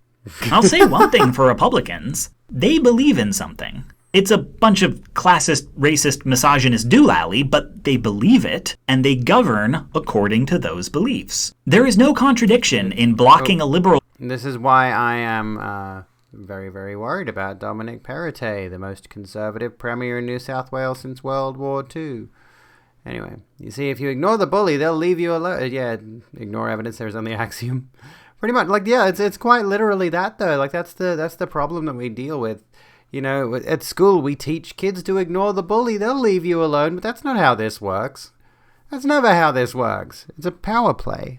Judge and bullying Democrats to confirm a conservative one. They want to overturn the right to abortion and will do whatever it takes to put a pro-lifer on the bench. It is fully consistent behavior. And the problem isn't that they break a bunch of rules along the way, it's that what they're trying to accomplish is wrong. But Democrats focus on the rule breaking and not the intent behind it, because despite what Republicans will tell you, many Democrats are terrified of talking about abortion for fear that taking a stand on a wedge issue will lose them their coalition. Believing in a politics where everyone can disagree on everything and democracy sorts it out is wishful thinking born of necessity. It feels like it shouldn't need to be said that this ideal has never existed at any time in history. At the very beginning, who got to own land, who got to vote, and who was or wasn't property were enshrined in our government. And none of these things were the democracy machine spitting out justice. They were value judgments made by people convinced that them profiting the most off the system was proof it was behaving rationally. Anyone who thinks democracy is impartial is going to get played. It's also worth noting that this "don't worry about your conscience, just trust the system" argument is the exact opposite of the "don't worry about the system, just..." I'm partial to magpies, Cafetiel, honestly. I think we should be ruled by magpies. Be a bit less idealistic, a bit more realpolitik, because realpolitik is in fact the most effective way of achieving any idealistic goal. Does that make any sense? If I knew what you meant by realpolitik in this specific circumstance. Just trust your conscience argument that liberals use to defend ethical capitalism. Just saying. But on the subject of getting played, we circle back to the alt-right itself, who, as is the trend, do the same as conservatives do, only unfiltered. What would be the effective ways to combat the alt-right? Kick them off social media, shut down their websites, cut off their funding, police their organizations as hate groups, and, if all else fails, be willing to deck someone at a counter-protest if it will prevent greater violence. So, what do they do to us? Falsely report our tweets as hate speech, DDoS our websites, try to shut down our Patreons, report us to the police as terrorists, and beat and murder people in the streets. Now, these are all things they enjoy doing regardless, but they serve a strategic purpose. If we consider doing to them any of what they've done to us, we get the performative self-flagellation. You wouldn't want to stoop to our level now, would you? And when they tell us it would be wrong to kick them off Twitter or stop them from organizing even though they keep killing people, what argument do they give us? They invoke the First Amendment. They defend not their actions, but the process. They don't believe in universal free speech or the right to assemble, but they know we do. What the right knows and the alt-right has weaponized is that the system liberals imagine has no mechanism for engaging with beliefs. Beliefs are supposed to be things you hold in your heart, and if the system doesn't conform to them, you have to trust its wisdom. If the alt-right breaks the rules, liberals can only request that they be followed. And if the alt-right follows the rules, wears a tie, and talks like an academic, liberals can only trust that these ideas will be voted against. In either case, they don't know how to call a fascist, and they don't have any plan for fighting fascism other than to just never lose an election. And they're not very good at that. The response to this is usually, but we can't go calling our opponents fascists. What if they did that to us? To which I might first respond, what do you mean, what if? Everything they tell us not to do is part of their core strategy. But also, shouldn't the determination of whether it's wrong to call someone a fascist depend at least a little on whether they actually are one? But that question can't be posed within values-neutral governance. Values-neutral governance wants rules that are correct in every scenario regardless of context. If the left and the right stand across the aisle yelling, "You're the fascist," at each other, it can condemn both or neither. But it can't determine who's the fascist without taking context into account. But in case you're wondering, these guys are the fascists, and they don't vote for Democrats. How many times have you heard someone say Hitler was a leftist? Oh, yeah. All the fucking time. Doesn't help that the Nazi Party was called the Nationalist Socialist German Workers' Party or something like that. Australian magpies kind of freak you out. Not corvids, but they feel no qualms about pretending to be. It's suspicious. The concept of doing everything in a certain margin to achieve your goal. Basically, you give up certain things to get more important things. Pragmatism is the guiding principle. Oh, I see. Your level, son, your level is a penthouse compared to where I stand. All I know about levels at the moment is I need to get my hair to level 10 blonde, whatever that means, if I want to try doing the silver hair thing. Everyone can see what the alt-right is doing, but no one knows how to oppose it within the rule set. Why are they marching through just a field?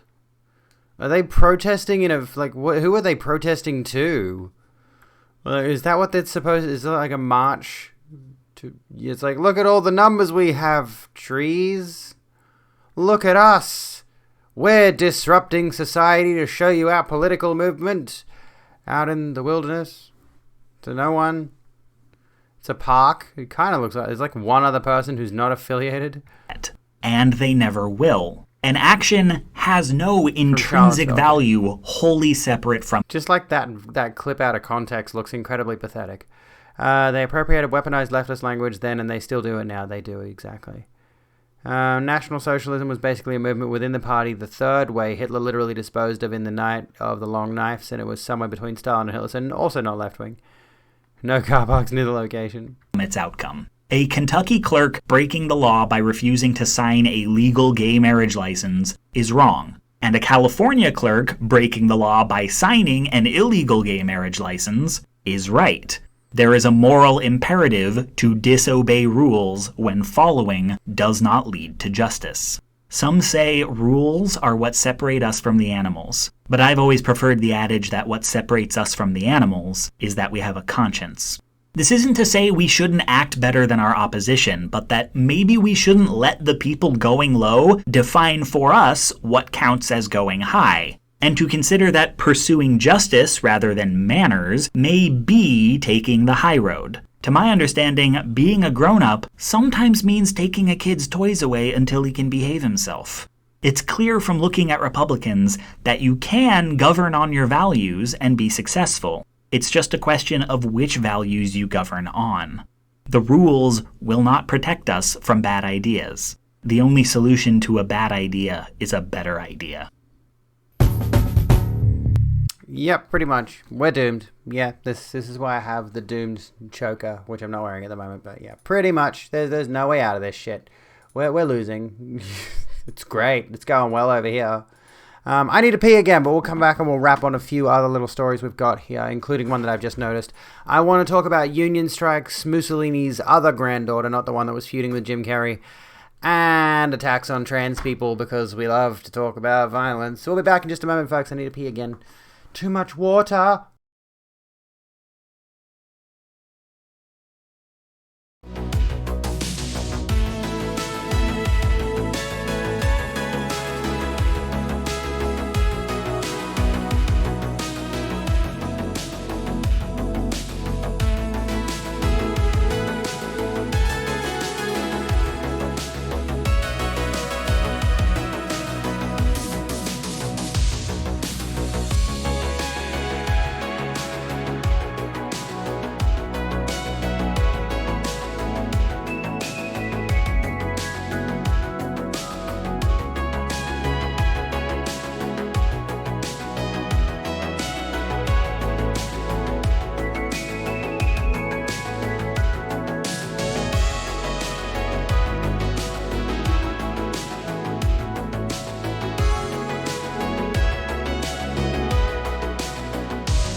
Oh hey, there's a link to my latest YouTube video essay where I talk about stuff in words that people can generally understand, I guess. Welcome back, thank you kindly. I don't usually wear my earbuds when I'm streaming unless I'm listening to a video, but now I'm just like, whatever, let's do it. Where are we? We have a fringe third way party in Germany who are aggressively anti-capitalist in their posters. That's good. Where are we? Let's come back around to what we've got going on. The worship of process in political circles is interesting. Peter Mandelson was appointed as Director of Communications of the Labour Party. Now the wing media, in an attempt to defame Peter Mandelson, who was extremely effective in his job as Director of Communications, named him the Prince of Darkness, sort of political mastermind who was the backbone of the Labour Party. This, in fact, had the opposite effect. But the public saw Mandelson as a dude who was willing to do what was required. It's good, you know. Have more political parties so that there's more options. I don't know. Vote in your own best interests. Smudge, shut up, for fuck's sake. This damn cat, Jesus. Alright, so, we got a couple of strikes to talk about. Which is not specifically related to what we were just watching, but you know. You can hear him. He's on the other side of the door. And I thought he wanted to go out there. So now he's out there and he's complaining that he's out there. I'm like, dude, please make up your mind. Okay, we'll talk about the strikes in a minute. Don't look. Come on, what are you doing? What are you doing? Come on, I'm in here. He was at the other door. He's here now. Real quick important lesson for everyone. Or do we have to watch a TikTok video? Is this going to radicalize me into alt-right TikTok? He's in here now. I can't see him because he's behind my chair. He's down there, as you can see.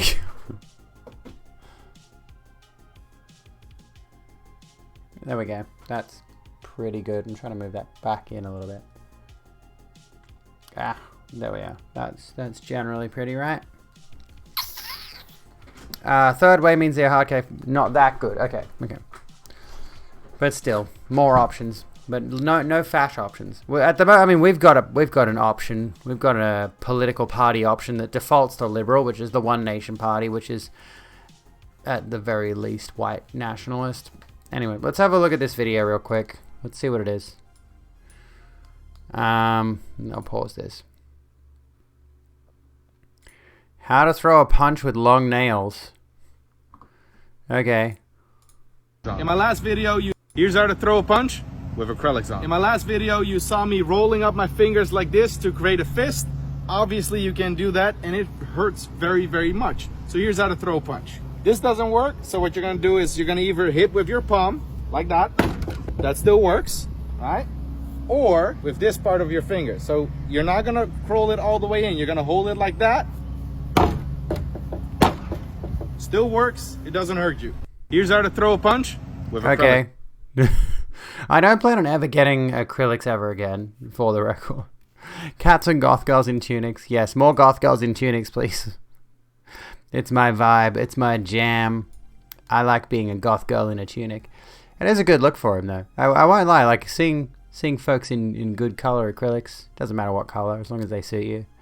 Alt-right minorities are the worst, the most whack thing on the planet. It's like, why would you willingly support your own oppression? Like, do you have a submission kink or something? Yeah.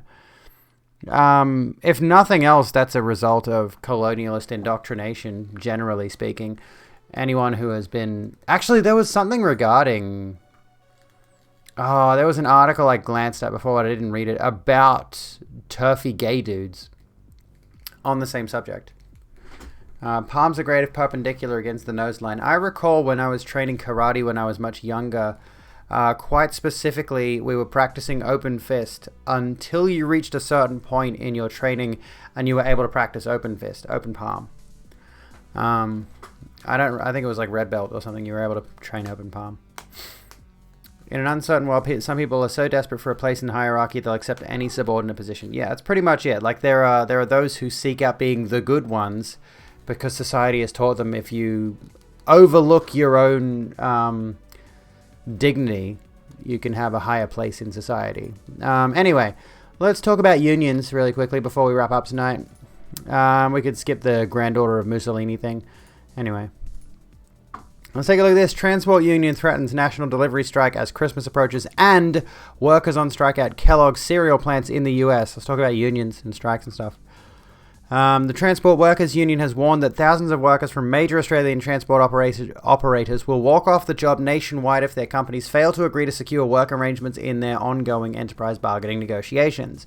The proposed National Day of Strike action has been endorsed by workers at StarTrack, FedEx, Toll, Linfox, and BevChain, and those companies are likely to return to the bargaining table in the coming days. No specific time frame for the national industrial action has been confirmed at this stage.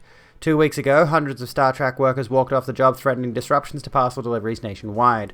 The TWU has been pushing for protections against the rise of outsourcing in the industry in enterprise bargaining agreement negotiations for the past 5 months.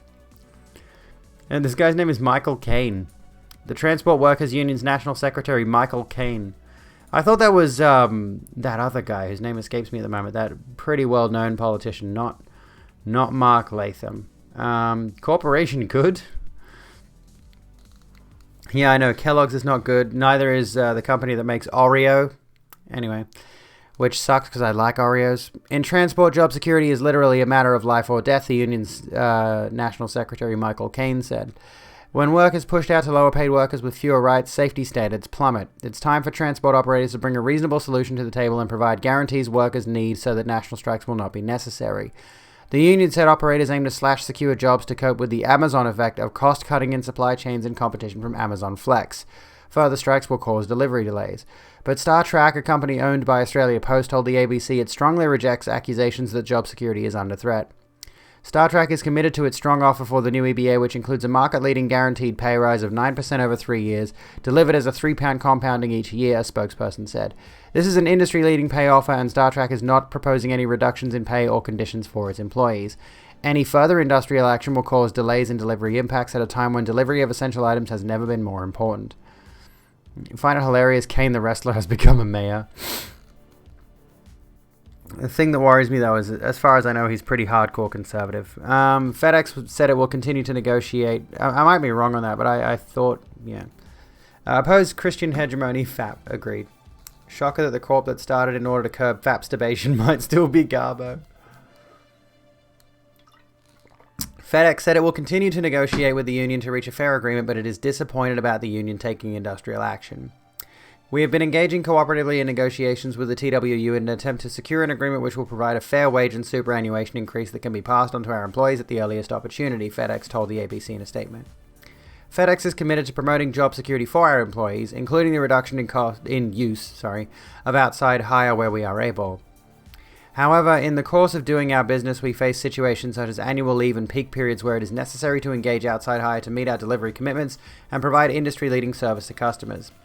Australia Post reported record revenues of $8.27 billion and a profit before tax of $100.7 million, and StarTrack was the group's most profitable arm with delivery volumes up 12% in the last year.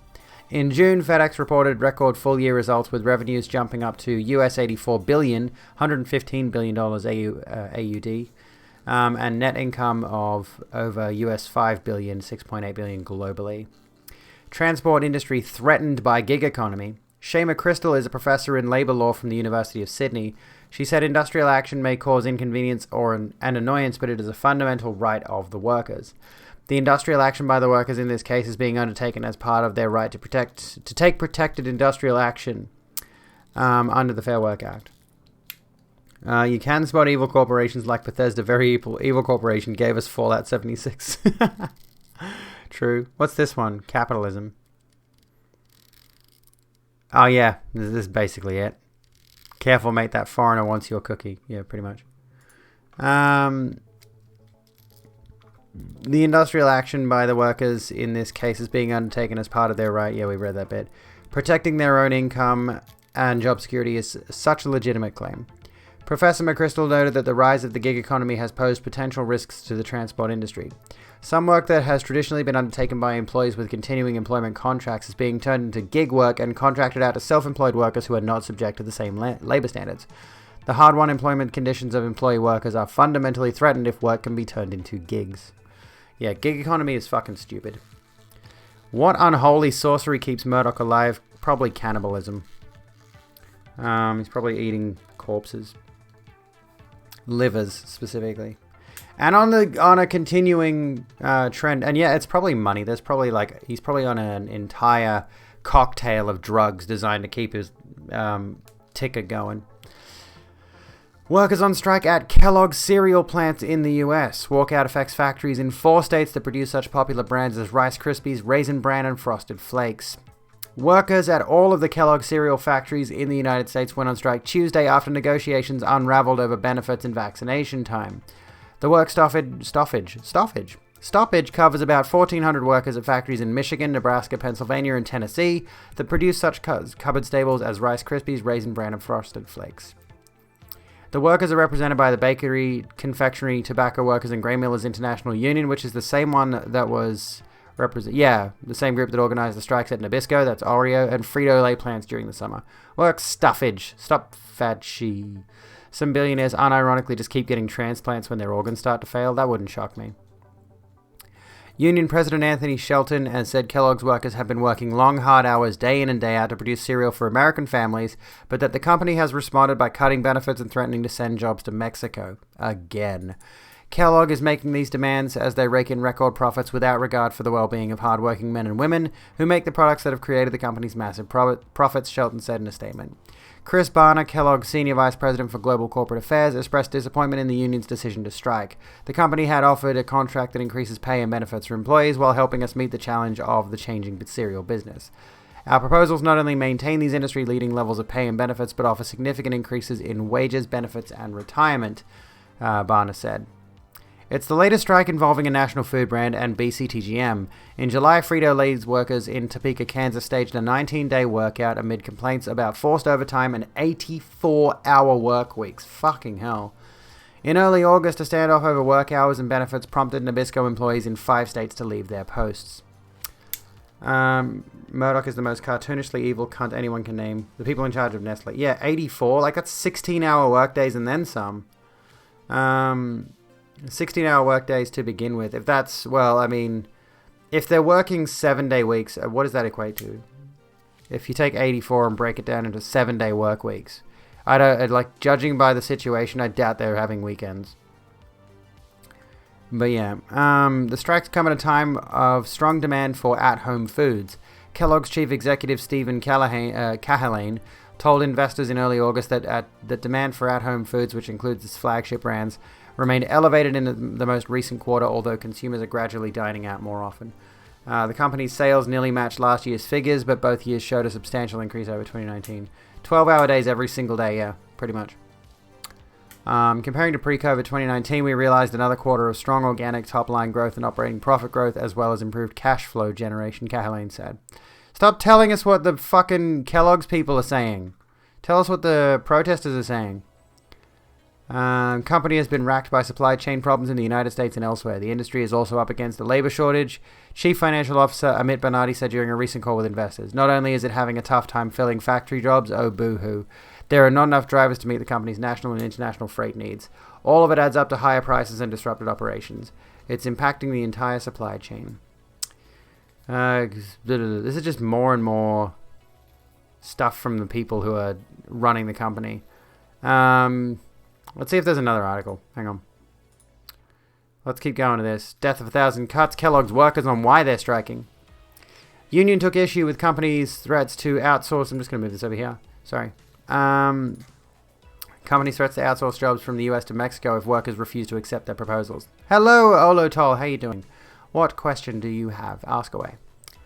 We made more money, but we can't treat our workers properly. Poor us, boohoo. Pretty much.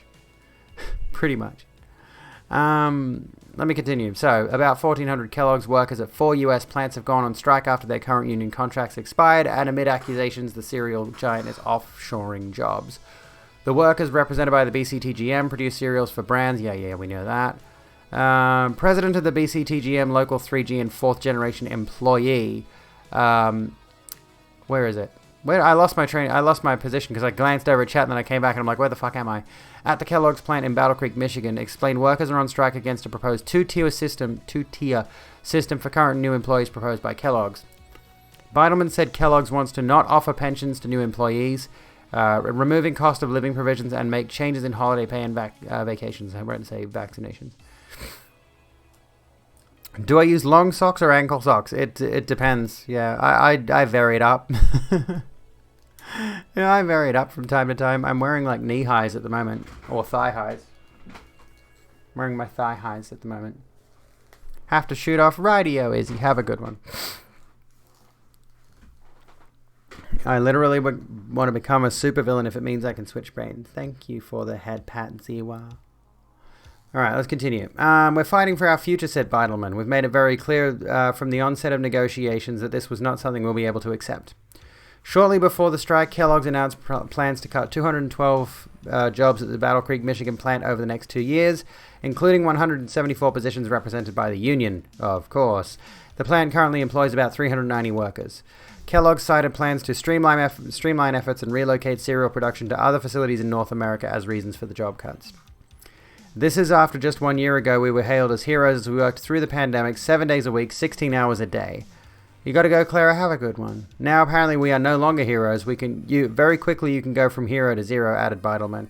We don't have weekends really, we just work 7 days a week, sometimes 100 to 130 days in a row.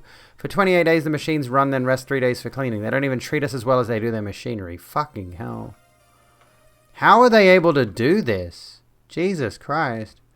The union took issue with Kellogg's threatening to outsource jobs from the US to Mexico if workers refuse to accept their proposals.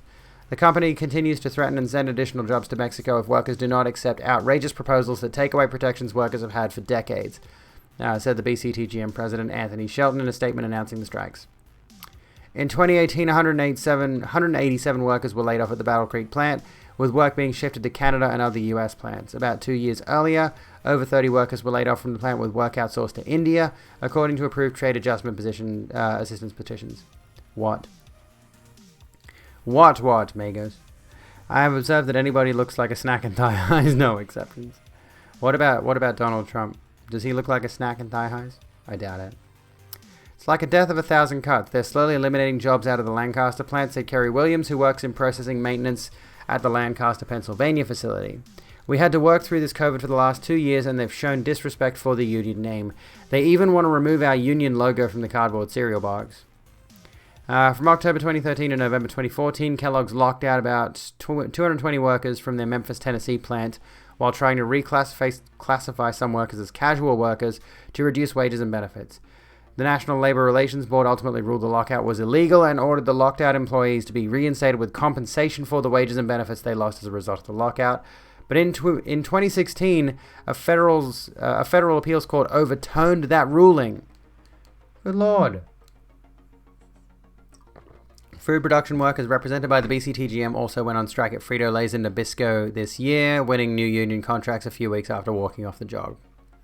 Kellogg's reported a profit of $1.25 billion in 2020. Cereal sales grew more than 8% in 2020 due to increased demand during the pandemic. The company approved a stock buyback program in February 2020 and through December 2022 of $1.5 billion. The CEO of Kellogg's, Stephen Cahillane, received about $11.6 million in total compensation, because of course he did. Fucking rich cunts. Kellogg's has noted contingency plans are in place to bring in replacement workers internally and through third parties to avoid production disruptions. A spokesperson for Kellogg's said in a statement, "We are disappointed by the union's decision to strike." Of course you are, because it affects your profits. Kellogg provides compensation and benefits for our US RTEC employees that are among the industry's best. Our offer includes increases to pay and benefits for our employees while helping us meet the challenges of the changing cereal business. This is the thing. You can have the industry's best compensation and benefits and it still not be enough. Do they not realize saying ours is the best, it doesn't solve the problem? You know, if things are still not good enough for your employees, you've still got work to do to make it better. You know. Anyway, that's enough politics for now. I'm tired. Just wanted to wrap up on that note because unions and stuff. Tomorrow we'll be doing Euro Truck Sim. We're going to be doing Euro Truck Simulator 2. I'm going to brush up on a bit of socialism and we're going to talk about that a bit. And then, what tomorrow? What can we do tomorrow? I mean, what else can we do tomorrow, rather? Not what can we do tomorrow. What can we do next week? What can we do next week? I don't know. I'm thinking on it. Yeah, it's like companies saying our products meet government safety standards when those standards are quite low. Precisely. It's exactly it. Yeah, it's ridiculous. It's literally a... It's not a thing that says... It says nothing. It's basically just gloating. It's like, oh, we're doing the best at this particular thing. But the reality is they're still doing dog shit. You know, they're still doing absolute dog shit. Okay, so let's go say hi. Oh, okay. What the heck just happened? All right. The stream just... Oh, okay. The person I was thinking of raiding just went and raided. So... You know what? Who can we raid? Who can we pass on to? We could probably raid the same person. Or we could go to... What's Story Girl doing at the moment? Let's go to Story Girl. How about that? Good night, folks. Thank you, everybody. Oh, they got follower or subscriber only chat on. Heck, that makes things difficult, doesn't it? What do we do there? I don't know. What do we do there? We could go to Chud Logic instead. I want to go to Story Girl, but Story Girl's got followers only mode on. Abby? What, Abby? What? What'd I do? Did it work? I used the raid and it didn't work. Day is live. Hang on. I can't cancel the raid. What the hell's going on? Hang on. How do I cancel a raid? It won't. I can't even see the raid alert. What the hell? We're going to Story Girl, I guess. Anyway, yeah. Okay. I can't even see the raid countdown.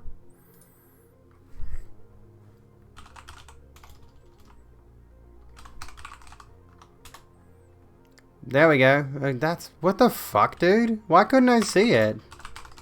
Let's go to Daychan. Now I can see it. What the hell? What is wrong with this shit? Fucking Christ. Twitch, I mean, I know they just had a huge thingo leak. But yeah, I haven't seen Day in a bit, so let's go say hi to Day, because we like Day. Daychan's good. That's weird. I'll have to finish Shadow Legends to cancel the raid. I am never touching that game again. And holy shit, the fact that I have seen people openly expressing their absolute adoration and love for Raid Shadow Legends, as it's just such a really good game. I know people meme on it a lot, but it's such a genuinely fun and enjoyable experience. It's like, how much did they pay you to suck their dick so fucking hard? Because Raid Shadow Legends is the epitome of dog shit game design. Holy shit. Anyway, I'll be live tomorrow. Euro Truck Sim, socialism, and whatever else. I don't know. I'm not an educated person. Don't listen to me talk about politics because I'm not good at it. Anyway, I'm going to go make myself a hot chocolate before I go to bed. I have been an unmade up Abigail Beck wearing literally only eyeliner and mascara. Be kind to yourselves. I love your faces, and I'll see you when I'm looking at you. Be kind to yourselves and each other. Whatever. Good night. Be good. I like you. And I hope you like you too. Mwah.